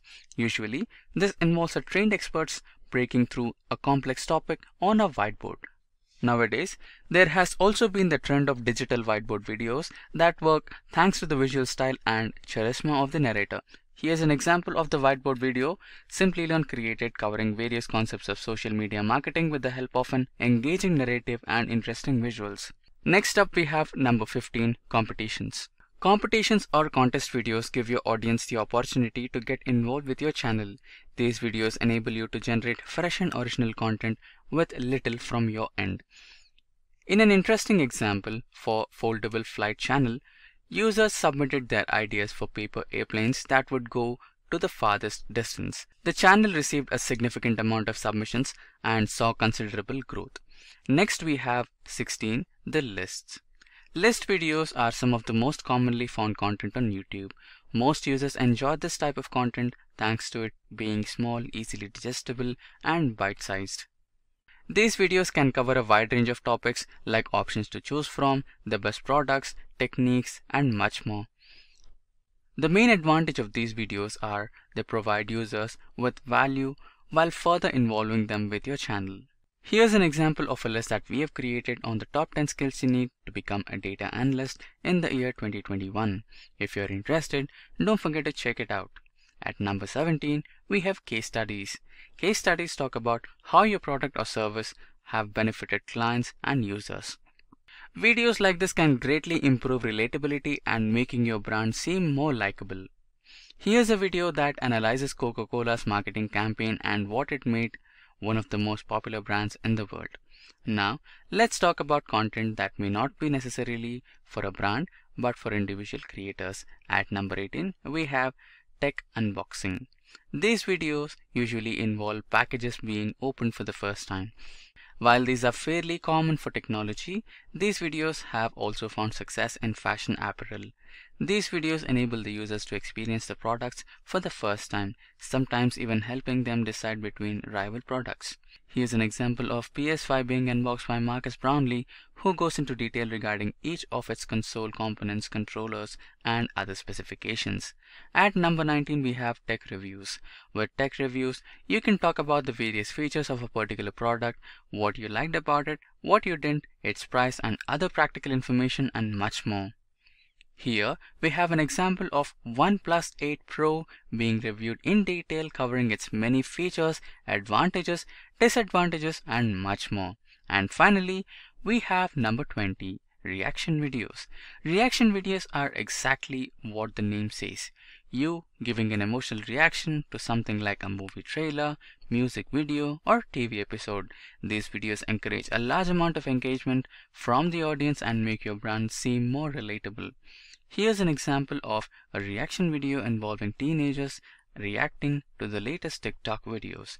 These videos usually enable a large amount of likes, comments, and shares. Today we're going to talk about how to increase YouTube subscribers. So with YouTube, it's all about subscribers. The number of subscribers you have on YouTube, it's just one of the key metrics to measure success. So gaining more subscribers can help you achieve more view counts on your YouTube videos. So it's all about how to get subscribers, and today we're going to talk about how to get more subscribers. And before we begin, let's just show you what we did at Simplylearn. So if we look at the past 365 days on our YouTube channel, you can see we started here back in, if we look back at March 9, 2018, we had 208. And you can see just over the course of the year, it kept creeping up, creeping up, creeping up, and creeping up. We've gained, a significant number of subscribers over the last year. And what's our secret? Well, it's posting posting videos. So you can see we've posted a number of videos over the course of the year, and then our subscribers have gone basically 165% over the last year. So you can see it's part of it is about posting videos, because when you post videos, you have people who can watch those videos. When you have people watch those videos, you can have engagement. And then when you have engagement, you have shares and people who like it, and then other people who see it. So it's kind of a halo effect, so to speak. So getting subscribers takes a lot more than just posting videos. And today we're going to talk about some tips to help you increase those subscriptions. And so let's start out with some of those tips. We're going to start with creating engagement and informative content. So engaging in informative content. That's where we're going to start talking today about how to increase subscriptions. Then we're going to talk about publishing videos frequently. So at Simply Learn, you can see the past 365 days, we were consistent in publishing videos consistently throughout the month and the weeks. So another tip we're going to talk about is how to optimize your YouTube videos. So there's a lot that goes into optimization, but this is a key tip to pay attention to, because when it comes to publishing videos on YouTube, you need to align certain things like keywords and content and metadata. So optimize on our videos, we're going to talk a lot about that. Then we're going to talk about optimizing the YouTube channel. So there's some tips and tricks here you want to do to optimize your YouTube channel. Producing high quality videos, we're going to talk about that. Adding a subscriber watermark to your videos. Okay, that's another tip we're going to mention today. Engage with our audience. Okay, that's what we want to do. We want to engage with our audience. That's a really key tip. And we're saving the best for last. Promote your videos in different platforms. So all of these tips we're going to talk about today. So let's get started and talk about create engaging informative content. So that's the first place we want to start. Okay, so create engaging and informative content. So if we want to gain more subscribers on our channel, we have to create highly engaging and informative content. Why? Because if not, our audience is not going to pay attention, and they're not going to watch the video, and then the engagement's not going to be high, and they're not going to share the video, and they're not going to tell their friends or like it. And so this is where it all starts. You have to be able to plan your content, and not only planning your content, but you got to create it so it's engaging and informative. So how do you do that? Well, let's talk about that. So the first thing is you have to know your audience. Okay, so when you create a video, who you're creating the video for? I mean, that's where it all starts. So when you're creating your content, you're creating your content for your audience. You're not creating it for the entire world. Now, we know on YouTube there's a lot of cute videos about kittens and jokes and, you know, people playing games, and, you know, everybody likes positive things on YouTube. But, you know, when we're talking about a specific topic, you know, we really have to hone in on a target audience. And so if you know who your audience is, then you can really hone in on your content. Okay, so that's the first thing. Ask yourself, who is your audience? And then build your content around that specific audience. Don't build it just for the mass general population, because it's not going to be engaging and informative. So that's the first place to start. Then you want to engage that audience with relevant content. So if you know your audience, and depending on the topic, you want to make sure that whatever the topic is, the content matches the topic. Don't veer off course. If you veer off course, you're not going to engage your viewers. Your viewers are coming to watch the video for a specific reason. The reason is the topic. Okay, so if they're your target audience and they want to watch the video that's a specific topic, then the content has to align. So plan your video script. So if you know who your audience is and you know you want to engage them with relevant content, go ahead and plan the script out. So what I normally do is, you know, have an outline, and then once I have the outline, then I go ahead and create my slides, if I will, or my topics, points I want to talk about, and then I write out those points. I want to make sure I get all my points in, and that's what you should be doing. You want to plan it ahead of time so that you can get all your relevant points across. That's what makes a video informative. Okay, you want to ensure to give maximum information to your audience. So the key here is maximum information. So you don't want to overload the audience, but then again, you don't want to cut out information. So you want to make sure that when you're planning your script and you're writing the outline, that you're making sure you include all your points that you want to get across. Once you include those points, then go ahead and, you know, write your script and make sure all the information for all those points are in the script. That's how you're going to ensure you give maximum information. But you don't want to overdo it. So if you feel like it's too much information, information? It probably is too much information. Back off a little. Use the information to create another video. So it's all about knowing your audience. So all of these points play against one another. So be clear and use more examples in your content, just like we're doing here. Okay, just like at the beginning of this session, I showed you an example of Simply Learn subscribers over the past 365 days. And so that's what we want to do. We want to be clear, but use examples to punctuate the content or the point we're trying to get across. So we want to include sources from high quality sites. So if you're going to use examples, make sure they're from relevant high quality sites. And when I mean high quality, meaning does your audience know who that source is or that site? If it's really specific and your audience may not know, then it's probably not high quality. So just keep that in mind. Always play to your audience. So you want to start your video with an interesting hook. So again, I go back to this example. If you're still watching this, then the hook worked. We showed you our subscriptions. We showed you how we grew over the course of a year. You could see our growth, and part of it was posting a lot of videos with relevant and informative content. And so you see how we did it, so you're paying attention. You want to know how to do it. And so part of what we did is exactly what I'm telling you now. We know who our audience is. We plan out our scripts. We use good examples, and we start our videos with interesting hooks. Now, when we do our videos, we also create original content. So that goes back to planning your script. Okay, you always want to,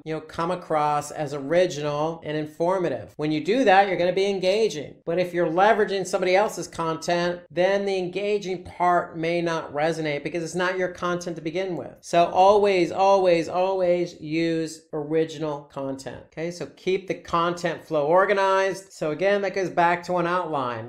Feel free to change up the outline so the flow makes sense. Add visuals to your content and make it appealing. Always include images. To me, if you can use images in your videos and play off the video or the images, then it's just going to flow and make it a little bit more engaging and appealing, meaning the content. So visuals help guide and aid in the points you're trying to make. So don't make it so text heavy, accentuate it, balance it with some images. Use simple language and crisp sentences, meaning don't use jargon, don't come across and talk above your audience. You always want to talk to your audience and talk in a language that they're going to understand. So it goes back to point one. If you know who your audience is, you're talking to them as if they're right in front of you and not you're above them or they're below you. You want to talk at them. So add cards, end screens, and pattern interrupts to engage your audience. And so YouTube cards are just interactive panels that slide in and out when a video is playing. So it encourages interaction by the viewer. Okay, so you can add up to 5 cards, which include images, text, or clickable links. So feel free to play around with some of these features that YouTube has to offer to make your content more engaging. So tip 2, publish videos frequently. So creating and uploading videos consistently will help you increase your YouTube subscribers. So suppose you haven't published videos for more than say a month or 2 months, it's likely that that audience is not going to subscribe to your channel. So think about YouTube videos as a popular TV program that comes on once a week. When a new episode comes on based on the regular schedule, it's consistency. And that consistency is what helps your users stay engaged. So for example, if I go back to our YouTube channel, what helped us gain subscribers was our consistency in publishing videos. You could see we were consistent in publishing a couple of videos a week, every couple of weeks. And so this helps users stay engaged. They know when the video is coming out. They know that Simply Learn is good for 2, 3, 4 videos a month. And the great thing about publishing videos is that when somebody does subscribe to your channel, they're going to get a notification, or YouTube has an option where they can get a notification via email. So I subscribe to Simply Learn's channel. I subscribe to other channels like Google Analytics, for example. So anytime Google Analytics publishes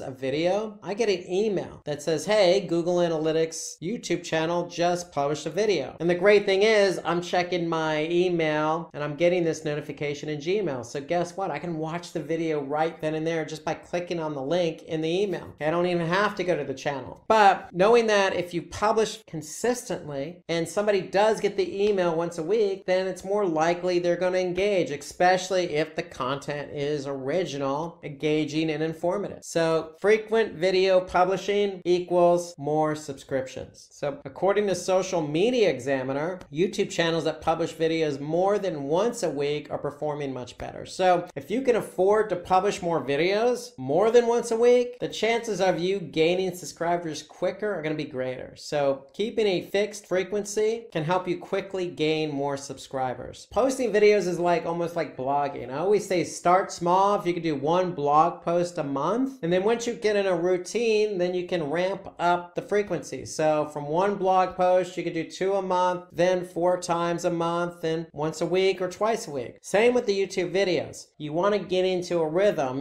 start with once a month, then ramp it up. Okay, you'll find that the more you ramp it up, the more subscribers you're going to get. So tip 3, optimize your YouTube videos. So optimizing your videos will help your content rank higher on YouTube. So this is a must. It's not a given, it's a must. You must optimize your videos if you want people to see them. Of course, if you don't optimize, people aren't going to see them, then people aren't going to engage and then not subscribe. So it's just kind of a snowball effect. So this is an important tip. So I mentioned it at the beginning when we were going over all the items we're going to discuss. This is the one item that is a must and a given to some degree, because if you don't optimize your videos, they're just not going to be found. So you need that audience to watch your video. So audiences who tend to interact more with your content have more chance to subscribe to your channel, but they're not going to subscribe if they don't even watch your video. So there is a snowball effect in play here if we don't optimize your videos. So, okay, Rob, what are some of the tips to optimize your YouTube video? Well, let's go through some of those tips. So to ensure your videos reaches the relevant audience on YouTube, you need to optimize the title, description, and the video tag. Okay, Rob, what do you mean by title, description, and video tag? So let's take a look at that. So when you actually create your YouTube video, you're going to have an opportunity to put in a title. You're going to have an opportunity to put in a description, and you're going to have an opportunity to add tags. So those are the 3 key areas. Okay, so once you put in that, what it looks like on the front end is this. So if I go back to YouTube, and here you can see another video that we did about a month ago, you can see what is SEO. So if that's our topic, that's our title or of the content of the video, then the title of the video is going to be what is SEO. And you can see we also added in some other content for the title. So what is SEO and how does it work? SEO tutorial for beginners, and then our brand name. So we have some content to work with for the title. Okay, and then the description, we have a lot of characters to work with description. So use as much as you can here to describe what the video is about. Here you can see we did that. And so it's always good to include this information. Okay, and then you can see we have tags up here. SEO, SEO tutorial for beginners, digital marketing. So we put in the necessary information here on this video to help us rank, because if we don't optimize it, we're not going to rank. And so you can see we just put a lot of relevant content around the description, around the title, and around those tags. By doing so, we're able to optimize this video and get found. So that's just an example. 3 of the things you can do to help optimize your YouTube video.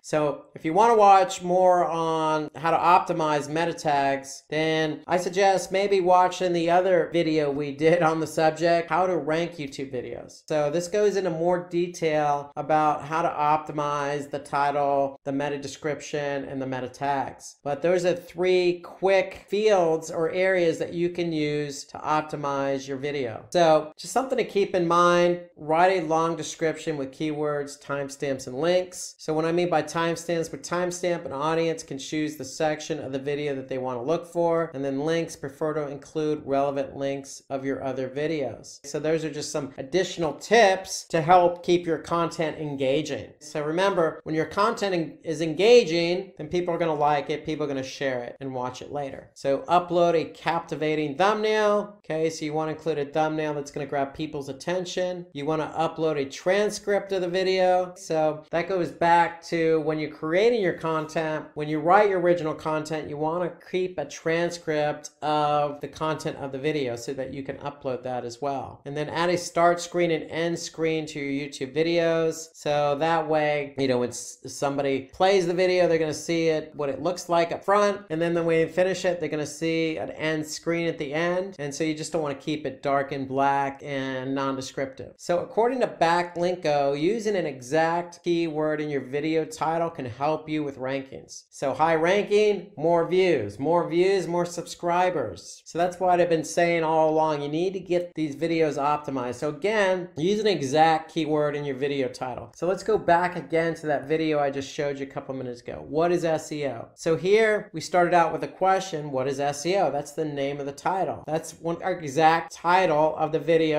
That's our exact keyword. Okay, so what is SEO and how does it work? And then SEO tutorial for beginners. So what is SEO is our exact keyword. And that's part of the video. That's the content of the video. That's in the title. And we use it throughout the description as well. So using that exact keyword in your video title can help with the ranking. So whatever your topic is, your title of the video or the topic of the video, include it in the title. So Backlinko also mentions that there is a moderate correlation between a channel's total subscribers and rankings. And so for some of you, this may be common sense. It's just like organic search. If you're not ranking, you're not going to get traffic. On YouTube, if you're not ranking, you're not going to get eyeballs on your videos and you're not going to get subscribers. So higher rankings can help you to get more subscribers, but you can't get those rankings unless you optimize. And so again, just for the sake of simplicity, going back, focus in on your title. Make sure your title matches the title of the video itself. When you're publishing your description, use all the amount of content available to you. So you can see it, this entire description has a lot of content. Maximize the content and then use tags. Using those three fields, those three areas can help you optimize your video and gain the necessary ranking you need to get viewers, which will turn into subscribers. So tip 4, optimize your YouTube channel. So we just talked about optimizing our videos. Now we're going to turn our attention to our YouTube channel. So one of the easiest ways to ask your viewers to subscribe to your channel is really by creating a great YouTube channel trailer. You also want to add channel keywords, a description, and some good artwork, and then having sections and playlists to keep your videos organized. These are all good tips to creating a good YouTube channel. So let's talk about some of these tips here. So we want to give your audience a preview what your channel is offering. So this is by hooking your audience with a trailer. So you can create a trailer to, just give your audience an idea of who you are as a brand, what kind of videos you're going to be posting, and give them a kind of a taste of what the future videos are going to be like. Okay, you can even tell them your release schedule in the trailer. So you can start out by saying, hey guys, we're new to this. We're going to be posting 1 video a month, but as we get rolling, maybe 2 per month and 1 per week. Just being honest and open and talking to your audience and get them excited about future videos. That's what the trailer is all about. So you also want to keep it the channel description short and interesting. So in your channel, you want to have a description of what the channel is all about, what kind of videos you're going to be posting. So in addition to the trailer, you want to write something short and interesting. Then we want to use keywords in our channel description, just like in the videos with what is SEO. We included what is SEO in the title. We included, what is SEO in the description. And so we want to be true to what our channel is. So pick keywords, not only include those keywords in the videos, but include them in the channel description. Pay attention to the first 100 to 150 characters of your channel description, because that's what's shown next to your channel in the search results. So for example, here you can see we have a description here. Simply Learn is one of the world's leading certification training providers. We partner with companies and individuals to address. And so you can see those characters, 100 to 150, are what shows up in the channel description when somebody's trying to understand, hey, Simply Learn just uploaded this video. Who is Simply Learn? So you want to write short, interesting channel description so that when somebody's first introduced to your video, they could see what your brand's all about. So end your description with an appropriate call to action. So short, interesting, good call to action at the end of the video. A good call to action would be, hey, check out our next video or check out our latest video. Something that's going to gauge somebody and get them to watch one of your videos. So you want to pick interesting channel art. So let's turn our attention to the Simply Learn channel page. And here you can see we recently had reached a milestone. So recently reached the 200,000K subscribers. So 200,000 subscribers is a big achievement for Simply Learn. We went ahead and updated our channel art. And I'm sure when we reach 500K, we'll update the artwork then too. But the point is, you want to keep your channel art kind of interesting, hip, and cool. And feel free to change it out every once in a while. So you have that option in YouTube to do. I mean, so it's very simple. So here you can see Simply Learn's channel. If we go home, we got all our videos listed here. We got the About Us, you know, something very short and interesting about us. Here's our call to action. For more information, visit Simply Learn. So you want to make sure when you create your channel, get some good artwork in there, put your description in play, and create your first videos and get them posted up there and optimize them accordingly. Okay, so some other tips to go with that channel art and description is a profile picture relevant to your brand. So you always want to maybe put the company logo up there. Okay, so here you can see we have the company logo. Add accurate and relevant channel keywords. So if we go back to who we are, who are we? We're the world's leading certification training provider. Okay, that's who we are. Okay, we partner with companies and individuals. So we're all about training, and training is one of our keywords. So you can see at Simply Learn, we provide online training in machine learning, AWS, Amazon Web Services, DevOps, big data, digital marketing, project management, a lot of different topics. So make sure that's included in the channel description. Feature the playlist on your homepage. So if we go back to the homepage, we can see here we have our channels. So you can see we have AI, machine learning, trending technologies, cloud computing tutorials, DevOps tutorials, popular videos, big data. We have a lot of different channels. So you want to organize your videos into different playlists. So those playlists are going to feature on the homepage of your channel. So how you organize the playlist is totally up to you, but I would certainly create a playlist for different sections. So depending on your product, your services, think about how you want to organize. Don't just stick all your videos in one playlist. Then optimize the playlist titles and descriptions for search rankings. So just like the videos themselves, just like the channel description, you have an opportunity to optimize the playlist titles and descriptions. So be very keen on aligning the right keyword with the playlist title. So here you can see programming language tutorials, project management tutorials, digital marketing tutorials. So we're very clear on how we go about choosing our titles because we want to optimize those playlist titles. Okay, we can rearrange our videos in a playlist. So we want to rearrange the videos in a way that we're maybe putting the freshest, the most newest, the video that's been published last first. So almost in descending order, if you will. So we want our users to see what video has the latest in that particular playlist. So they're seeing the most recent first. But you can rearrange your videos any way you want. Feel free to play around with it. Of course, you can also take the video that's the most popular and put that up front so people could see that first. Vice versa, you could take a video that maybe hasn't gotten a lot of views or isn't ranked particularly high. Maybe put that video up so it can get some views and some shares and likes. So how you rearrange your videos is totally up to you. Just have some rationale behind that. So choose a playlist thumbnail from a top performing video. So for example, if I go back to our YouTube page, you can see the top performing videos here. You know, for example, this one, we got a nice thumbnail here. What is machine learning? So if I click on that, that's one of our most popular videos. So 3,000 likes on this video, a lot of views, 250,000 plus views. So have a thumbnail to go along with that particular video. So according to Backlinko, YouTube SEO ranking factors study discovered that channel keywords have a small yet significant correlation with higher YouTube search rankings. So channel keywords. So when you're optimizing your channel and you want to include keywords, start with your description. So if I go back to our channel, okay, if I go back about us, make sure your description has those relevant keywords in it. That's where it all starts. So in case you have any doubts, if you're not sure about everything we talked about on optimizing the channel, go ahead and drop a comment below because we do respond to every comment that gets posted on our videos. So if you're not sure how to go about optimizing your channel, when you say align keywords with the channel, what does that really mean? So if you want some clarity on that, that, go ahead and drop us a channel. If you're not sure about the trailer video, drop us a comment. We're more than happy to expand upon the explanation of how to best optimize your channel. Okay, tip number 5, produce high quality videos. So we need to get in the habit of producing high quality videos because viewers don't prefer to watch videos that have poor audio and video quality. It's just that simple. You need to know what it takes to produce high quality videos. If you don't, you're just going to discredit. You're not going to come across as relevant. You're not going to come across as qualified, professional. There's a lot of things attached to poor quality videos. So we need to create high quality videos for the end user. So let's talk about some ways in which you can create high quality videos. And so the first is to avoid any noise in the background. So you want to have a nice quiet atmosphere, no distractions, so people can hear you clearly and only you clearly. You want to use good audio recording equipment. There's plenty of options available on the internet. Usually I would recommend going with something paid, not overly expensive, because you get what you pay for. So if you use something free, it might not be of good quality and you might not have all the features and bells and whistles with a free option. So, use good audio recording equipment. Again, it could be online or it could be some software. Just make sure that you're able to produce good high quality video and audio. So when you do purchase that audio recording equipment, you want to have something similar to an input volume meter. That way you can see whether your audio is coming across or not. So if you're not seeing green lights, then your audio is not coming across. If it's red, it might be distorted. And so you want something that's going to signify that you're really pushing out good quality audio. You want to create your videos in 1080 pixel size. Okay, that's HD. And so you want to have at least minimum 1080. So anything less than that's probably going to come across as not so good. Maybe staticky, blurry, not professional, not high def. So you want to create a high def video, and 1080 is about the minimum you want to go. And then you want to plan your video script before filming. So it goes back to some of the other points I made earlier. You always want to have a video script available so you know what you're saying when you're recording your audio. That way you're not doing something on the fly. And then you want to use good lighting for video recording. So you don't want to be in a dark place. You want some nice lighting so your video comes across well lit. People could see you. They're not struggling to strain their eyes on what it is you're trying to show and appear because of poor lighting. Again, it just comes across as professional. So if you can,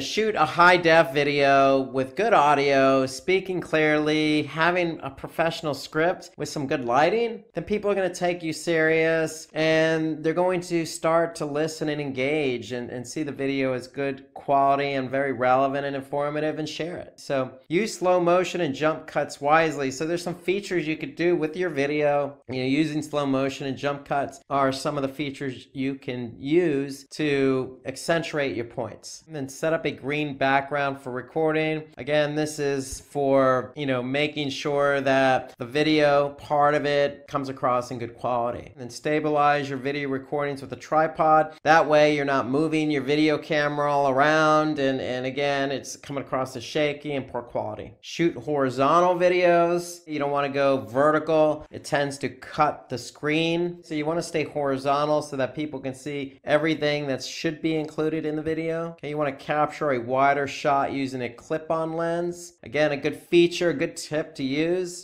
that wider shot. Okay, so you could do that using a clip-on lens. And then choose good video editing software. I can't state this enough because you're putting all this time and effort into a video. You need to be able to edit it, to cut out, some of the things you didn't want to say, or maybe some poor quality, or you just want to have a smooth, professional output for your video. And so you gotta have good video editing software. There's plenty of options available on the internet. Again, I would go with something low cost but paid. Usually free isn't exactly the way you want to go if you're trying to create a high def, good quality video. And at the very least, review your work before publishing. I just said it a minute ago. I'll say it again. You want to be able to have a really professional video in high def. When you have a good professional video in high def with good audio, horizontal shots, you know, nice green background image, nice, well lit, it's going to come across as professional. And if you have a professional video, then people are going to take you seriously. They're going to see you as a professional, and then share or subscribe and like, and then they're going to watch more videos. And that's how you start to build up a reputation as being a very professional organization. So just following these simple tips on producing high quality videos. So you want to review your work, because if you don't, you put all that effort into it, and then you're going to realize, hey, your video is low quality, and then you're going to have to do it all over again. So follow these tips, get a high quality video, and you should be on your way to ranking. In fact, according to Backlinko, YouTube preferably ranks HD videos. So you got to have that 1080 pixel size. That way, you know, your video is going to come across crisp and clear, and YouTube prefers that. Tip 6, add a subscriber watermark to your videos. So this is a great feature in YouTube. So it's a feature that allows you to add a watermark that can be shown on all your videos. The reason why you want that watermark, because you want to keep reminding your audience to subscribe to your channel. The watermark can be whatever you want, but normally it's going to be some type of logo or brand and a call to action. And so how do you add a watermark to your video? Well, you log into your YouTube account. It's pretty simple. At the top right corner, you're going to select your Creator Studio icon, and then you're going to go to channel, select branding, and then add a watermark to your video. So if we look at that in YouTube, so here, Creator Studio, on the left side navigation, I'm just going to click channel, then I'm going to click branding, and then once you click branding, you have the ability to add your watermark, and then you can add it to the entire video, at the end of the video, at a specific start time, and then just click update, and that's pretty much it. So you want to be able to add this so that you can brand your videos with an image and then add that CTA. So this is a good feature for YouTube. It allows you to be consistent with all your videos by branding and adding that call to action. Tip 7, engage with your audience. So you want to be able to interact with your audience as much as possible. Just because it's a video and you can't see people doesn't mean you can't engage with them. So when you interact with your viewers, especially when you interact with them immediately, there's gratification. You know, everybody likes to be responded to. Nobody likes to be ignored. And so when somebody is responded to, there's a higher chance that your viewers are likely to gonna become customers. It's just customer service is how you really want to look at this. Okay, so when you engage, you're creating a service for your customers. So here are some tips on how to engage with your audience. So first is at the end of every video, convey a thank you message to your viewers. You know, thank you for spending the time out of your busy day to watch this video. You know, some of our videos go an hour plus long. And so when somebody's taken an hour to watch a video, it's only the least you can do is thank them. Now, you can thank them and give them some information about where to go for more information. Because if they watch the whole video, they're already engaged and they're probably going to want to learn more. So you always want to follow up the thank you with where to go for more information, just like our videos always convey at the end. Okay, you always want to ask your audience for their feedback or ideas on the video. So with YouTube, there's a comment section, and you always want to encourage comments. So comments can be in the form of feedback. So as you're watching this video, feel free to leave feedback on other ways to engage with your audience or some other tips to increase your subscribers on YouTube. So we're always looking for those ideas. We want to keep it engaging. So somebody may have some other ideas that we didn't think about. And so we always appreciate that from our audience. So we very much appreciate the feedback that our audience gives us. So not all the feedback is always going to be positive. Some of the feedback could be less than positive or even negative. There could be mistakes. So the idea behind getting feedback is you want to look at it, you want to read it, and you want to react to it. You want to react to it positively in the form of, you know, a thank you for the feedback and looking at the feedback, weighing it, and incorporating the feedback. So you don't always want to make the same mistake twice in a video. So if there's something definitely wrong with the video that we're doing, for example, and somebody looked at it and gave us feedback on it, we'd certainly definitely take a deep look into that and try not to do the same mistake twice, because likely that user is going to watch the video again. So you always want to learn from your mistakes, okay? And you want to turn those mistakes or turn those comments into future videos, okay? So create videos based on your commenters' request. The the audience is giving us feedback, we should take that as positive, and sometimes that's creative. Sometimes there's ideas for more videos. Okay, you always want to ask questions to your audience and reward excellent commenters. So we try to ask questions in our videos, and when users respond with their answer, if there's an excellent comment or excellent answer, we can reward them. Reward them in the form of, say, some type of gift card or gift certificate or promotion or something. There's always some way to incentivize somebody who provides excellent feedback. You can always give emoji hearts. There's so many emojis out there that you can use emojis just to engage with your audience based on the feedback they're giving. The point is, if your audience is taking the time to give feedback, you always want to respond to it. And you want to respond to it positive. So emojis tend to have a positive connotation to them. And so responding with an emoji, especially to a favorite comment, goes a long way. So you can reward your community both on and off YouTube for their engagement and support. And that's just being creative. You can reward in many ways, not necessarily monetarily, but by recognition. You could do promotions, you could do something fun. There's always ways to reward. And prefer to host live streams and interact with your audience. So you don't always have to do a pre-recorded video. There's certainly, YouTube has them, other platforms like Facebook have them, Instagram. So you can certainly reach out to your audience with a live stream. And that's talking directly to your audience right there in the flesh. So when you can have an opportunity to talk to your audience and engage with them, that's always going to work because they can see personality, they can see what you're all about, and there's two-way conversation. And so that will lend to more of a, relationship, so to speak, with your audience. So you want to create videos for subscribers. Subscribers can get impressed when a channel dedicates a video for them. So,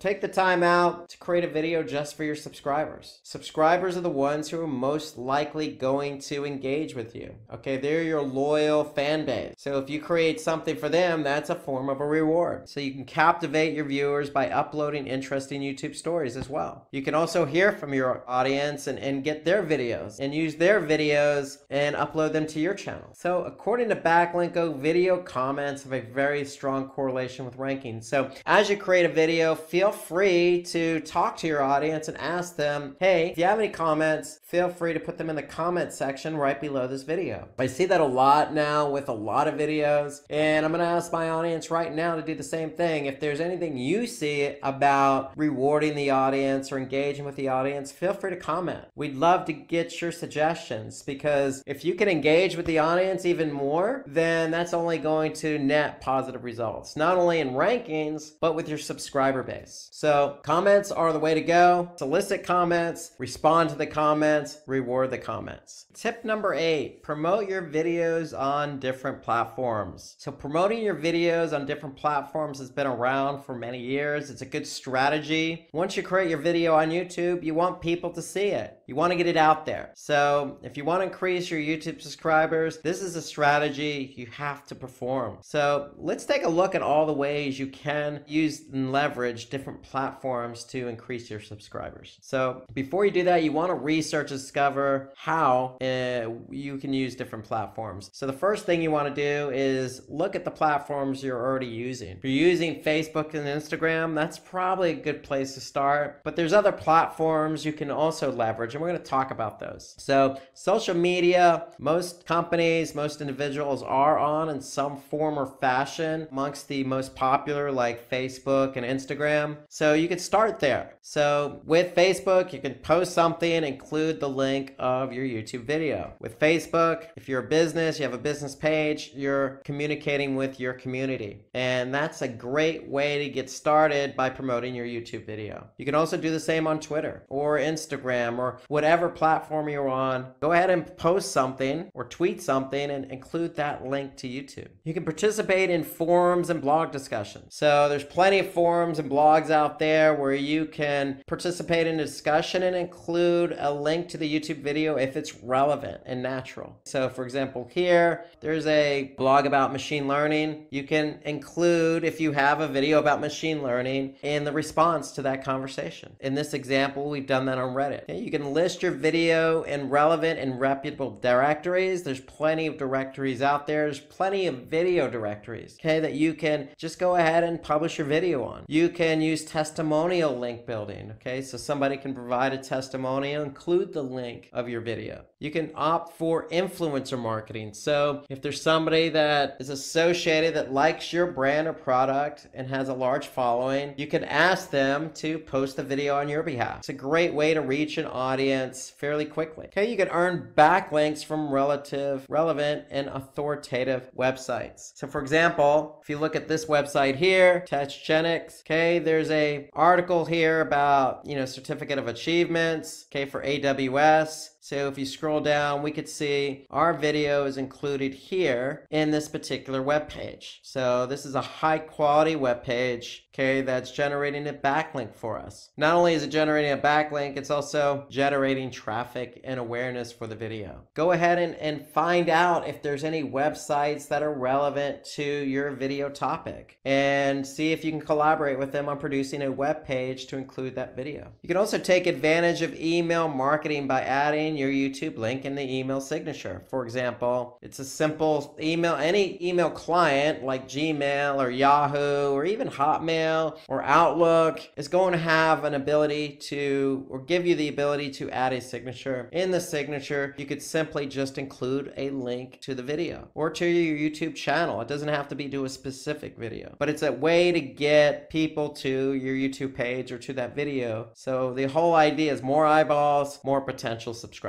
Engage your audience by posting your video links on community pages. So for example, we're promoting something here on a community page, and that's going to get some additional traffic over to us. You can always bookmark your videos on bookmarking sites like stumbledupon.com. Again, this is free, very little time to do this, but it's a chance for you to get the video out there and even generate a backlink. You can collaborate with other YouTube channels. This is always a good strategy. If you're creating a video on a particular topic on YouTube, chances are there's probably somebody else out there doing the same thing. It doesn't have to be necessarily a competitor. It can be a complementary product or service. And if you offer that, then go ahead and collaborate with them and see if you can exchange your videos on their channel. And you could take their video and put it on your channel in a particular playlist. Okay, so that's a way to collaborate with other YouTube channels, is swap videos. You could join high PR QA sites and post answers to the questions related to your video. Like Quora is always a good example, or eHap. Okay, so Quora, there's always a question being posted, and if you have the answer to that question in the form of your video, then go ahead and post a response with a link to the video on YouTube. It's a great way to get the video noticed, and it's relevant and natural. Okay, you can embed videos in your blog posts, or if you're using a platform like WordPress, for example, very easy to go ahead and just take that video. You can even just put the link in the blog post. I like this option. I think blog posts are always good because you don't have to be text heavy with a blog post. You want to create a blog post that's nice and balanced with an image and text, but if you put a video to support your blog post, that goes even further. And blog posts themselves can be engaging and interactive with your audience. So having a video in your blog post always goes well, in my opinion. Okay, so you can promote other videos in your end screen. For example, at the end of your video, you can always promote something related, like we've done here in this example. So lots of ideas. Get your video out there. Use them in email. Use them in your blog post. Go to free bookmarking sites like StumbleUpon.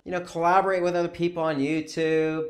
Go to Quora, respond to a question. Use social media to your advantage. There's lots of opportunities to get your video out there. The more you can get your video out there, the more traffic you're going to get. The more traffic you get to the video, the more subscribers you're going to get. So that's how the game is played in order to get your video out there. But these are relatively, low time consuming ideas to get your video some subscribers. So let's turn our attention to some key takeaways from today's video. Tip 1, you always want to create engaging and informative content. So that's where it all starts. Remember, think about what you want to say and do before you do it. Know your audience. That's really the key takeaway. Know your audience. Tip 2, publish videos frequently. Okay, you don't have to start out publishing 3 or 4 a week. Start out publishing 1 a month if that's how it works for you. And then once you build momentum, once you start getting a loyal fan base and start getting more subscribers, then think about increasing your video output. Tip 3, optimize your YouTube videos, title, description, tags. That's always a good place to start. You want to work in that keyword that's relevant to the topic and work that into the title, work it into the description, and work it into those tags. Tip 4, you want to optimize your YouTube channel. There's lots of features available. Okay, you want to start with your description of your channel because the description is what shows up when somebody does a search or sees your video. So that is key. You always want to optimize your channel as well as your videos. Tip 5, we want to produce high quality videos. Remember 1080 on the Pixel. Use good audio video equipment. Don't necessarily go free. Go with something low cost, but make sure you're using something that's going to output good audio and video quality because people are going to take you serious. Tip 6, good feature in YouTube under the channel settings, okay, in the Creator Studio. You want to be able to add a subscriber watermark. That way people know who you are and you can add that call to action so that they can subscribe to your video. Tip 7, engage with your audience. Comments.